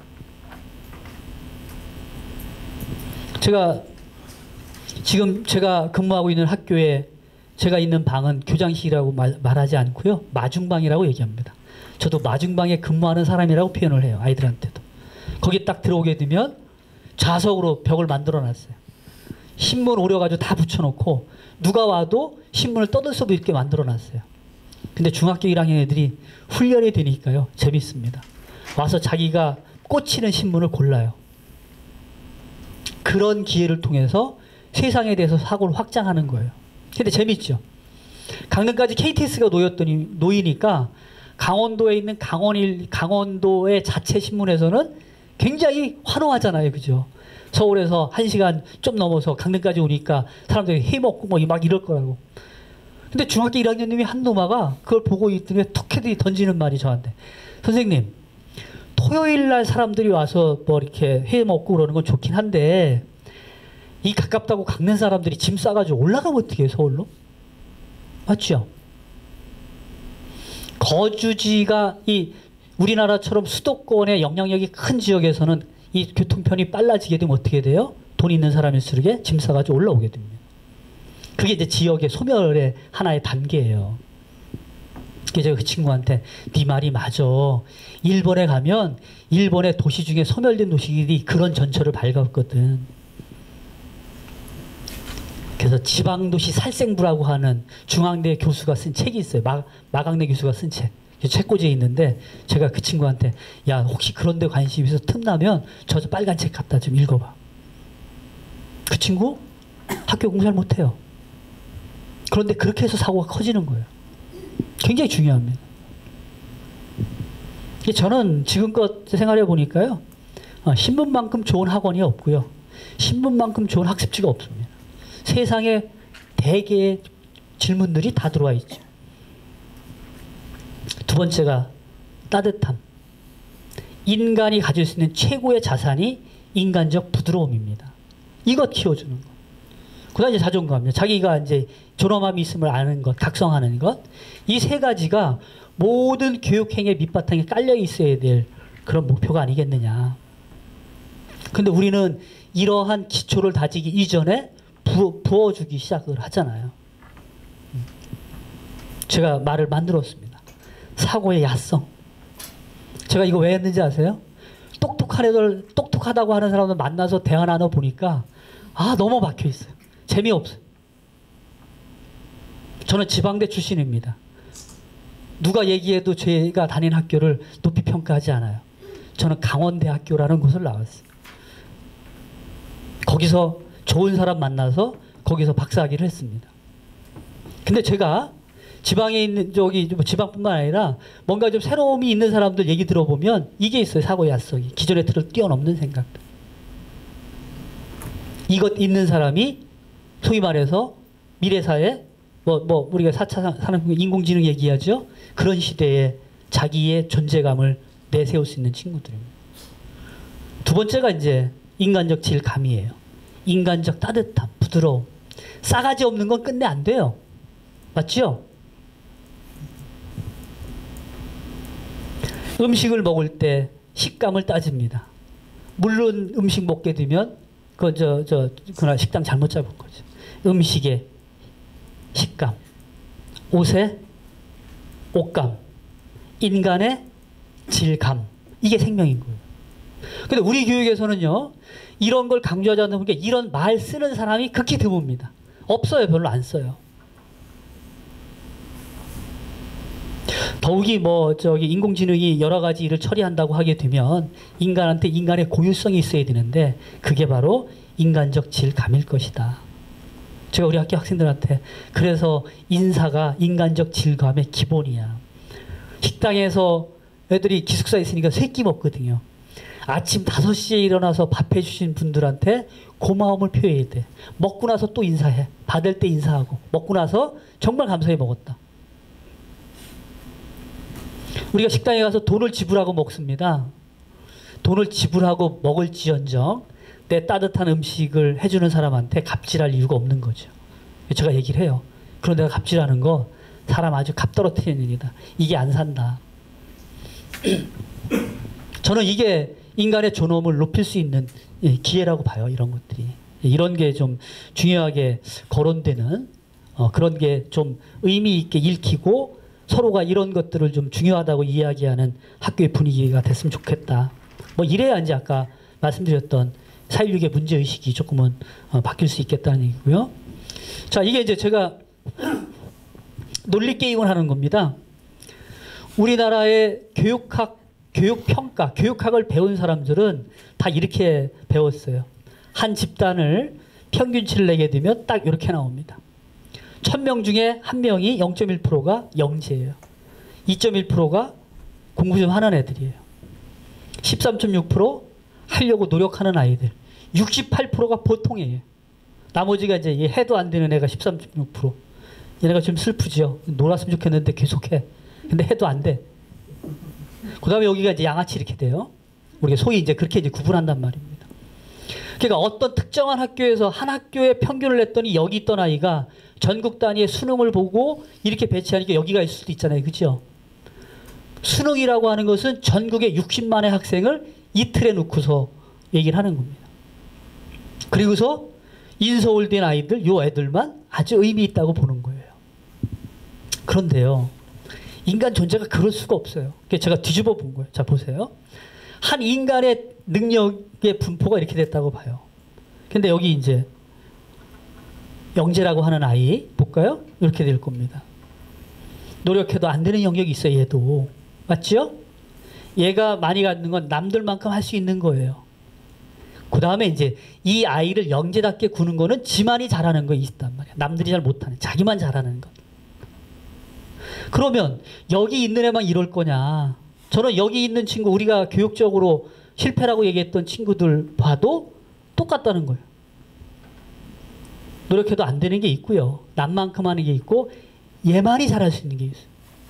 근데 우리나라는 그동안의 교육에서요, 여기 있는 애들의 독특성은 높이 샀는데 나머지 애들은 이런 게 있는지조차 몰랐거나 아니면 있다고 하더라도 교육적으로 의미 부여를 별로 안 했습니다. 그래서 저는 모든 아이가 존엄의 동등성이 인정되는 환경이라고 하는 것은 어디에 위치하든 이 각각의 아이들이 갖고 있는 그 아이의 독특함, 독창점 이런 것을 제대로 봐주고 가치 부여해 주는 게 굉장히 중요하겠다. 만약에 이제 아주 이상적이지만 모든 아이가 이런 것을 칭찬받고 하게 되면 그런 틀로 성장되는, 그래서 자기가 다 탁월해지는 모두의 탁월성 뭐 이렇게 들 수 있지 않을까라는 생각이 드는데요. 제가 저런 생각을 하다가 최진석 서강대 철학과 교수님이죠. 이 교수님의 책을 보면서 아, 이분 생각하고 나하고 유사점이 있구나라는 생각이 들었어요. 여기 보세요. 밖에 있는 별을 찾아 밤잠을 자지 않고 노력하는 것이 아니라 자기 자신이 바로 별이라는 것을 알게 해줘야 한다. 내가 별인 거예요. 누구나 다. 나의 독특함이 있는 거죠. 특히 밖에 있는 별이 뭐예요? 이게 2호선이고 뭐고 뭐 이렇게 우리가 인식하는 거예요. 근데 여기 핵심입니다. 우리 학생들도 한번 이거 의미 있게 새겨보세요. 일반 명사로 살지 말고 고유 명사로 살아야 한다. 인간이기 때문에 그런 겁니다. 일반 명사가 뭐예요? 어느 학교 출신이다. 일반 명사입니다. 대학을 나왔다. 일반 명사예요. 고유 명사가 뭐예요? 내가, 내 존재가 갖고 있는 나만의 것, 나의 사유. 저는 이런 이야기가 중학교 단계 아이들뿐만 아니라 고등학교 아이들한테 자꾸만 얘기가 돼야 된다고 생각해요. 이런 이야기가 안 되거나 이런 것의 가치를 좀 중요하게 여기지 않다 보니까 자꾸만 어떻게 돼요? 우리 사회 어른들이 갖고 있던 그 생각을 그대로 답습하고 좀 뭐라고 할까요?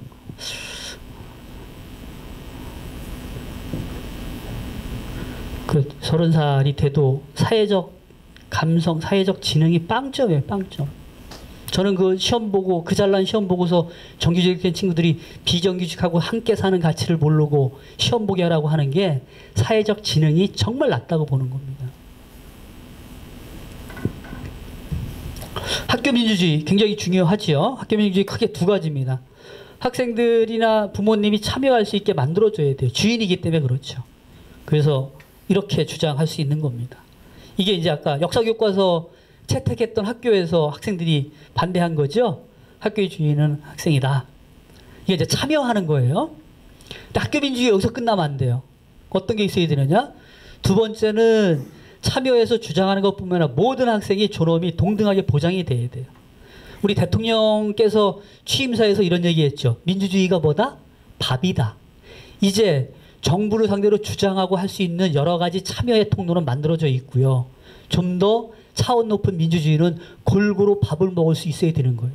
그게 복지죠. 그러니까 학교에서 학생들이 참여할 수 있는 조건이 갖춰져 있다고 하면 두 번째로는 모든 학생의 존엄이 동등하게 보장돼야 돼요. 이게 밥을 골고루 먹듯이. 그래서 이렇게 되는 겁니다. 네, 학생도 인간 대접해달라. 아, 세월호 참사 시위 때 학생들이 이걸 들고 나왔어요. 맞죠? 저는 학생들이 굉장히 똑똑하다고 보고 자기가 주장하고 있는 자기가 처해 있는 현실과 현실의 문제를 개선하기 위해서 주장하는 바가 명확하다고 봐요. 근데 제가 이제 최근에 고민이 생겼어요. 그럼 이 두 가지가 다 되게 학교 민주주의가 실현된 거냐? 이제 지금 현 단계는 우리 촛불 그 혁명 이후에 민주주의에 대한 고민을 정말 좀 깊이 좀 해봐야 되잖아요. 그래서 제가 요즘 고민하는 건 삶의 태도로서의 민주주의입니다. 민주주의는 정치적 참여 문제를 넘어서는 것이다. 민주주의자는 어디서나 당당하게 자신의 주장을 펼치고 타인의 의사를 존중하고 불의의 권력에 저항할 수 있는 강한 자가 필요하다. 이게 이제 그동안에 우리가 해왔던 거고 이게 민주주의의 핵심이었죠. 그런데 더 나아가서 중요한 거는 삶에 대한 태도입니다. 태도란 한 개인이 타인을 대하는 방식이기도 하지만 자신이 어떤 삶을 살 건가를 규정하는 것. 이게 이제 민주주의의 최고의 뭐라 할까요? 최종심급의 민주주의가 아닌가. 가장 높은 수준의.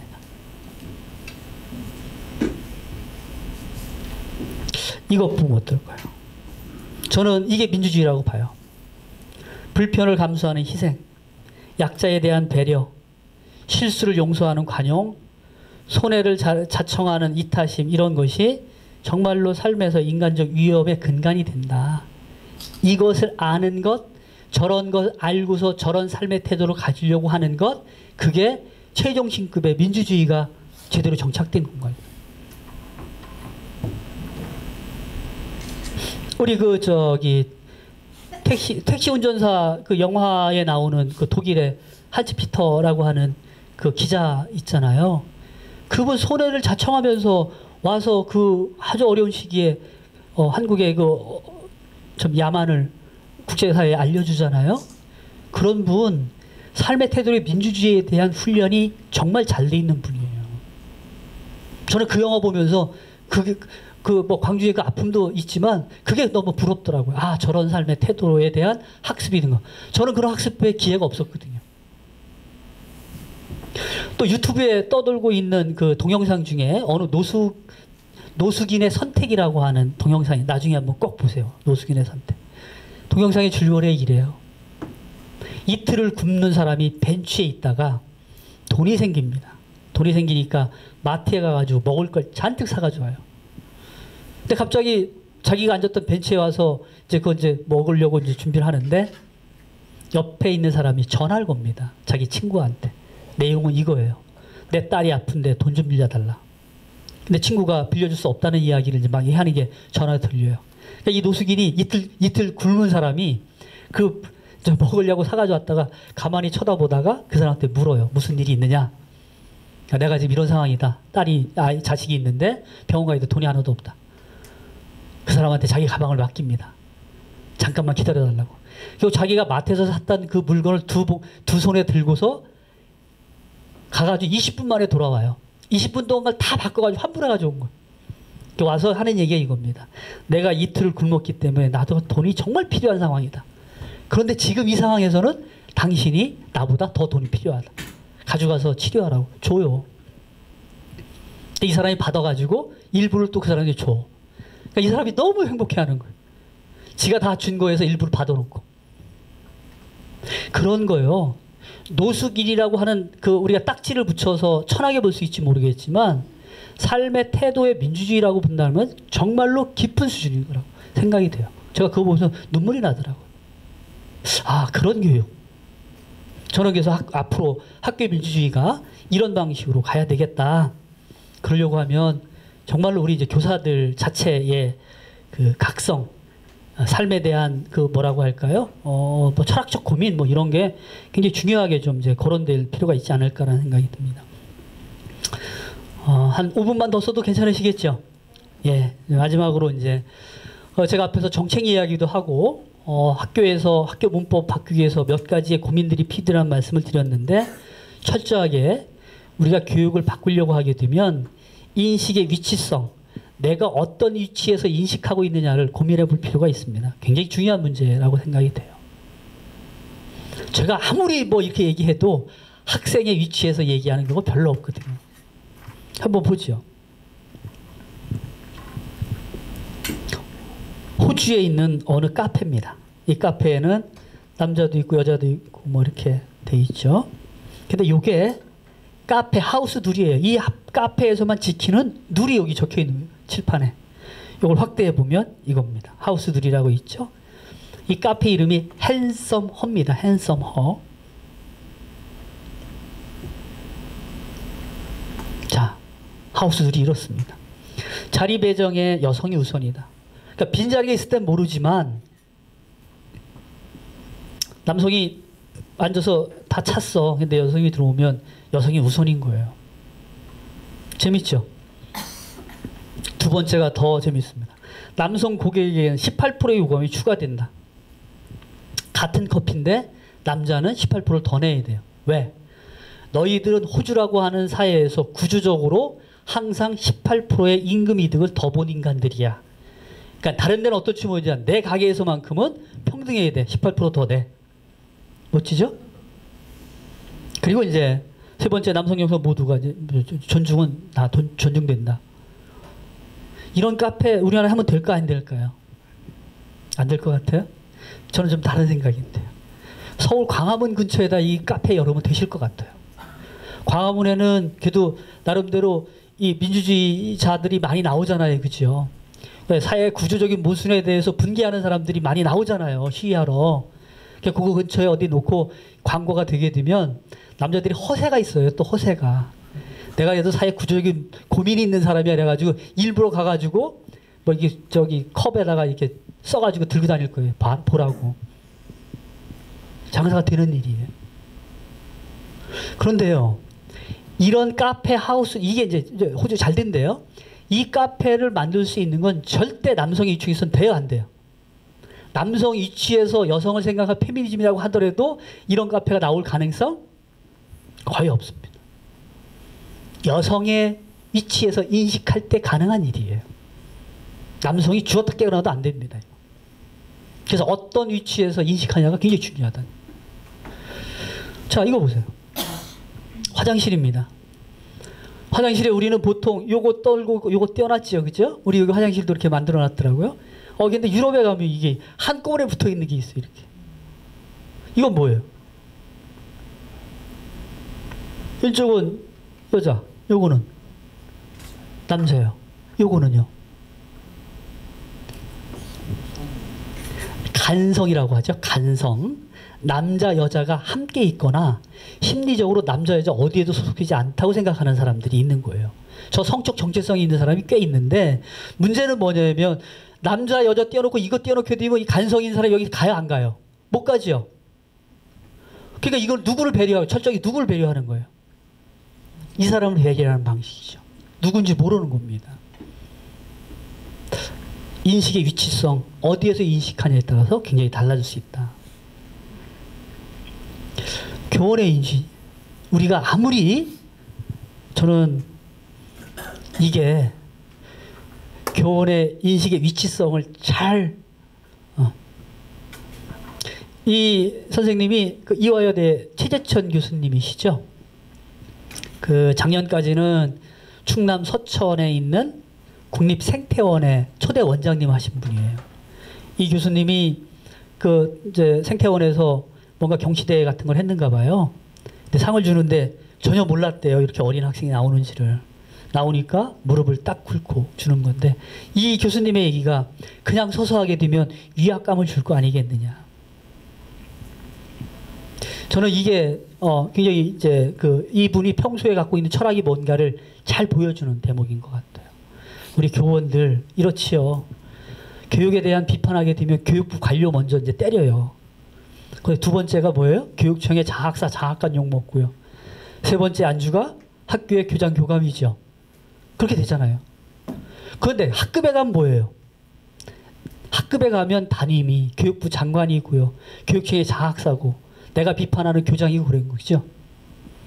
그래서 우리가 실제로 학생 위치에 선다는 것 쉬운 일은 아닙니다.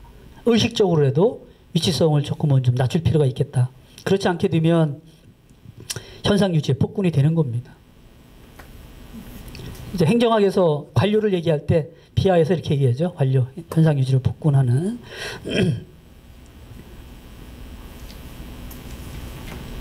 이게 마지막인 것 같은데요.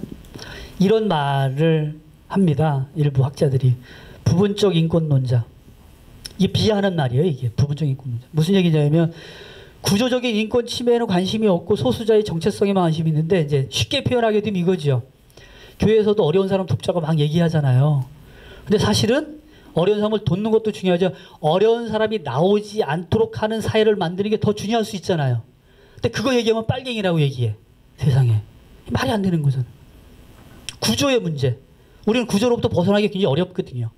이제 그런 거에 대한 고민을 안 하고 부분적으로만 얘기하는 것 같다. 이렇게 얘기를 하고요. 두 번째가 이런 사람도 있어요. 진보적 신자유주의. 이게 말이 안 되는 말이잖아요. 그죠? 진보주의자도 어떻게 신자유주의자가 돼요. 어떤 사람을 얘기하느냐? 노동기급 운동은 소홀히 하면서 노동자의 복지만 신경 쓰는 사람. 그러니까 노조원인데 내가 잘 먹고 잘 사는 것만 신경 쓰는 거예요.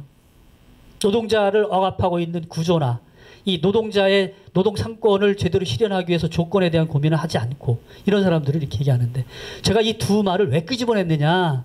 교육과 관련돼서 이런 사람들이 있어요. 인습적 교육 혁신론자. 교육 혁신은 뭐예요? 새롭게 바꾸는 건데 인습은 뭐예요? 이전 것 따라하면서 교육 혁신론자들이 있다는 거예요. 체제에 대한 모순이나 구조에 대한 생각은 하지 않고 이게 다른 거 가지고 얘기하는 사람들. 잘 가르치는 게 혁신학교인 것처럼 얘기하는 것. 잘 가르치는 것만으로 혁신학교 되는 건 아닙니다. 그걸 넘어서야 되는 거죠. 그런 점에서도 우리가 조금은 좀 이 근본에 대한 고민 같은 것들 굉장히 필요하지 않을까 뭐 그런 생각을 합니다. 근데 제가 이렇게 해놓고 보니까 저도 이런 부류일 수밖에 없어요. 쉽지 않은 일이고요. 네, 마지막입니다. 우리는 세월호 참사 당시에 잊지 않겠다는 이야기를 너무 많이 했습니다.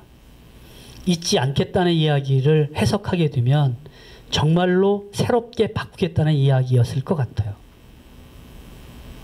그런데 별반 바뀐 게 없지요. 어른들이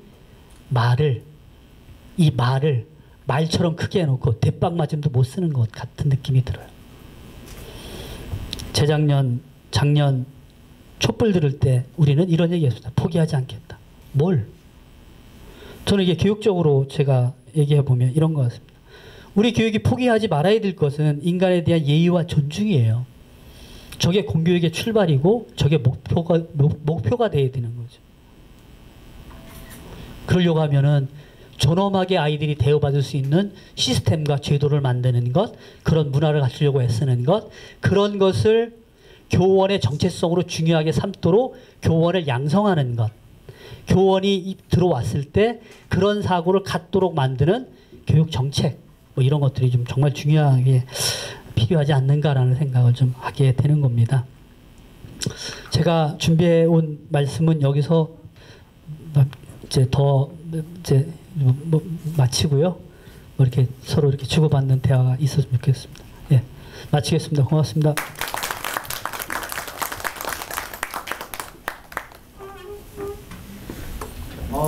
정말 그 가슴이 먹먹하고 감동적인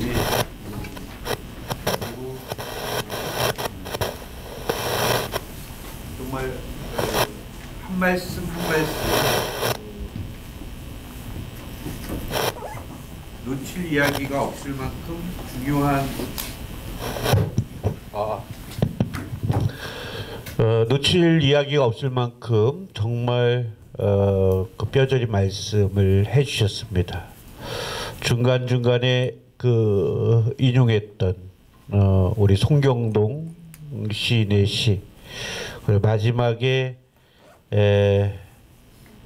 그 가슴 저리게 눈물 나게 그 촛불혁명 때 우리가 노래 불렀던 윤민석 동지의 어둠은 빛을 이길 수 없다라는 그 진리, 그 모든 것을 다 이야기를 해주셨습니다. 정말 저런 교장 선생님이 계신 학교에서 근무하고 싶죠, 그죠? 우리 이수강 교장 선생님에게 다시 한번 뜨거운 손뼉 부탁드리겠습니다. 좀 시간이 지나긴 했어도 이것만은 꼭 질문을 해야 된다 하시는 말씀이 있으면 편하게 질문을 해주시기 바랍니다. 마이크 좀 확인 좀 해주세요. 아, 그렇죠. 큰 소리로 앉은 자리에서 큰 소리로 일어나서 질문을 해주시면 고맙겠습니다. 예, 편안하게 질문을 해주십시오. 뭐 우리 학생들도 질문해도 되고.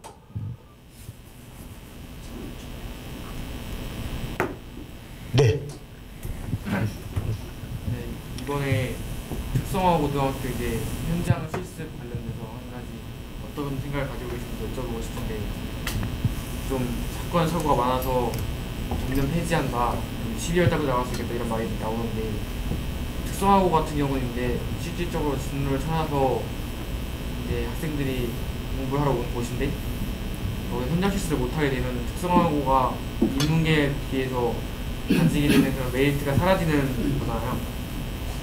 이제 지금 교육계에서 일하고 계신 분으로서 어떤 정책으로 이제 특성화고를 다뤄야 되는지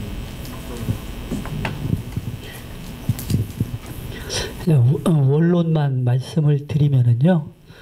우선 사고 그 자체에 대해서는 교육부의 수장이 사과하는 게 맞다고 생각이 되고요. 시스템의 미비거든요.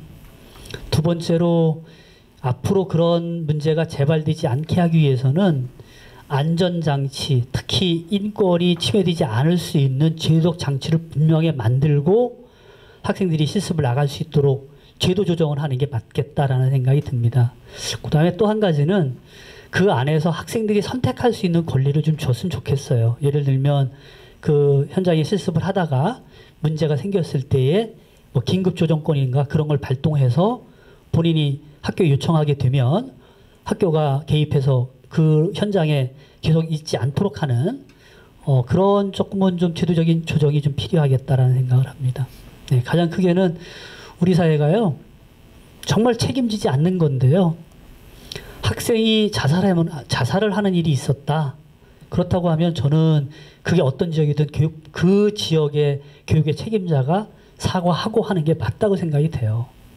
근데 그런 거에 있어서 너무 좀 우리가 뭐라고 할까요? 책임성에 좀 희박하지 않나 그런 생각이 들어서 마음이 많이 아픈데요. 예, 그 정도로 하겠습니다. 예, 또 질문 주실 분?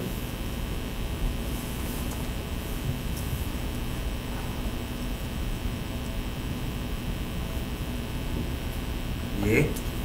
교장 선생님이기 때문에 행정적인 어떤 그런 고민들을 많이 하셨던 것 같은데, 저는 그 학교에서 교장 선생님의 책임이 시스템이 없다고 생각해요. 그러면은 학교에서 가장 위기 시에 사실 교장이 그 구조상으로 들어오질 않고 있거든요. 이런 걸 막을 수 있는 제도는 어떤 게 있는지. 핵심은 학부모회가 법제화돼야 되고요. 학생회, 그 다음에 교사회가 법제화되고 그 각각의 주체의 대표들이 학원위에 참여를 하는 것.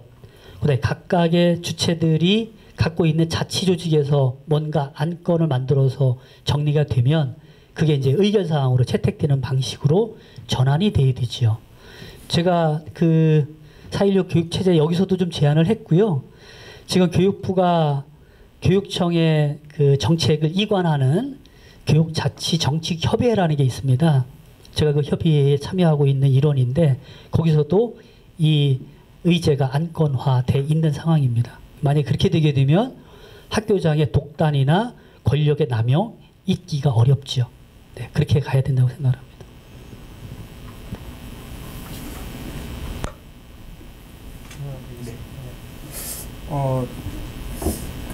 문재인 정부가 출범한 이후에 다른 분야에서는 굉장히 국민적 지지가 높은 것으로 나오고 있는데 기사를 읽어보면은 특히 그 교육 분야의 정책에 있어서 그 국민들의 지지가 좀 상대적으로 낮다는 보도가 좀 있습니다. 그리고 작년 8월 달에도 뭐 수능 시험 개편을 시작해서 이제 본격적인 개혁을 시작했었어야 되는데 당시에 결정을 못하고 1년 유예를 시키는 상황입니다.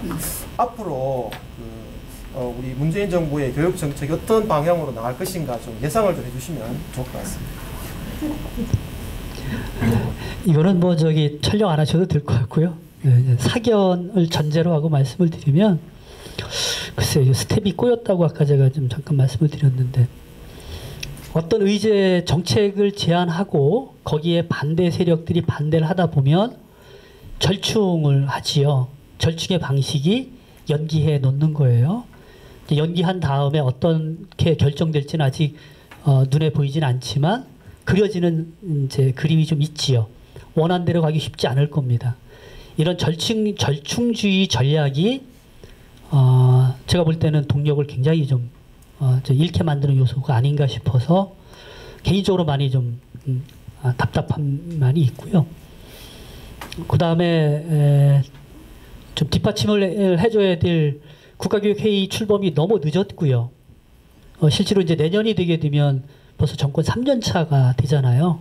그러다 보니까 제가 아까 말씀드렸던 켤레로 가야 될 정책 중에 큰 게 이제 대학 입시 정책하고 학력차별 금지와 관련된 것, 그 다음에 대학 서열화 문제인데 이런 것이 거의 의제화되기 쉽지 않겠다라는 생각이 들다 보니까 조금은 좀 불안감이 있기도 합니다. 그럼에도 또 우리 촛불 들었던 우리니까 뭐 희망을 가져봐야 되지 않을까 그렇게 생각을 하고 있습니다. 네.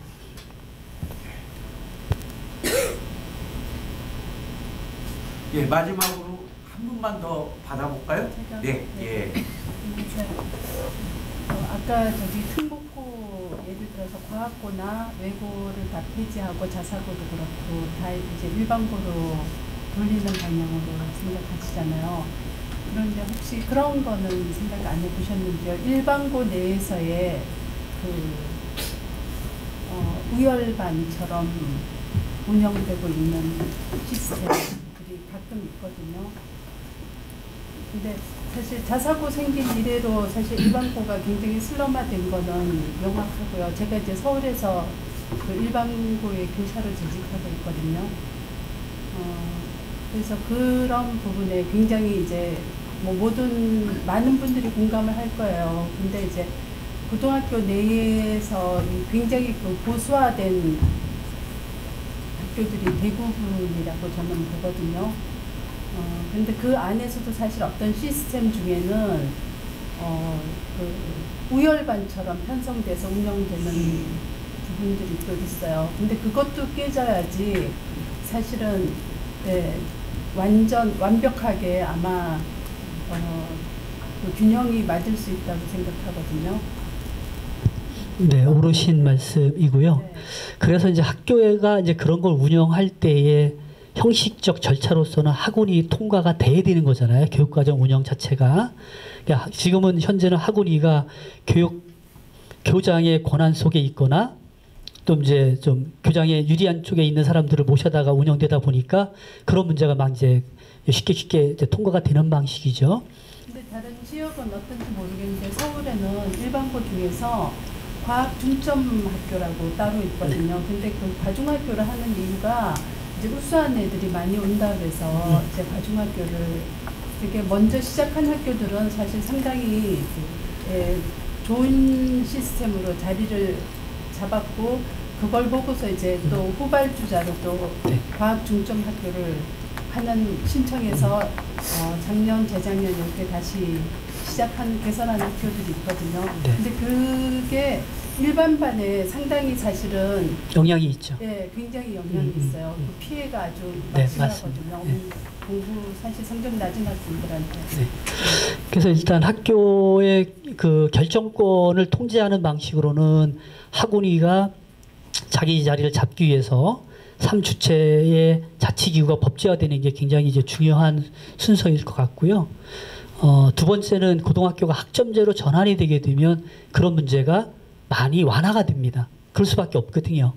그래서 이제 그렇게 좀 단계적으로 가게 되면은 선생님의 지금 걱정하시는 면이 상당수 완화될 거다라는 생각이 있습니다. 예, 더 깊은 얘기는 우리 교장 선생님하고 차 먹는 자리를 좀 마련하겠습니다. 저도 마지막으로 한 가지 좀 질문을. 교육 3주체, 교육 자치를 강조하시는데, 근데 중요한 것은 주요한 그 여론조사 지표들을 보면 결국은 다 그 욕망의 덩어리들, 산업사의 욕망의 덩어리들인 그 교육 주체들의 욕망이 반영되고 있거든요. 그러면 그 욕망이 변환되지 않은 조건 속에서 교육 자치는 자칫 잘못해서 교육 피부로 가는 건 아니지. 네. 네, 그런 우려를 하시는 분도 있고 실제로 이제 자치를 한다고 하다 그런 그 욕망 구조에 걸려들어서 자치가 깨지는 경우도 있죠. 근데 아주 일반적으로 말씀드리면 공론이 형성될 수 있는 구조가 된다고 하면 특정한 개인들의 욕망이 그 안에서 절대 다수의 지지를 얻기가 어렵습니다. 예를 들면 조금은 이제 부모님 중에 이렇게 영향력 있는 분들이 갖고 있는 욕망이 있잖아요. 그것이 학원위에 들어와서 힘을 발휘할 것 같은 우리 이제 느낌이 있잖아요. 근데 학부모회가 의결권을 갖는 법인이 그렇게 확장이 된다고 하면 상황은 많이 달라질 겁니다. 그래서 이제 학부모회를 공론의 장으로 만드는 것, 학생회를 공론의 장으로 만드는 것, 그런 과정에 주체들의 역량도 향상이 되거든요. 그래서 저는 그렇게 새로운 제도가 들어오는 것이 주체들의 역량 제고에도 굉장히 중요하겠다. 예, 그렇게 좀 생각하고 있습니다. 네. 너무 긴 시간 동안 우리들에게 소중한 지혜를 주신 이수강 교장 선생님에게 다시 한번 뜨거운 손뼉 부탁드립니다. 네, 고맙습니다. 행복하세요.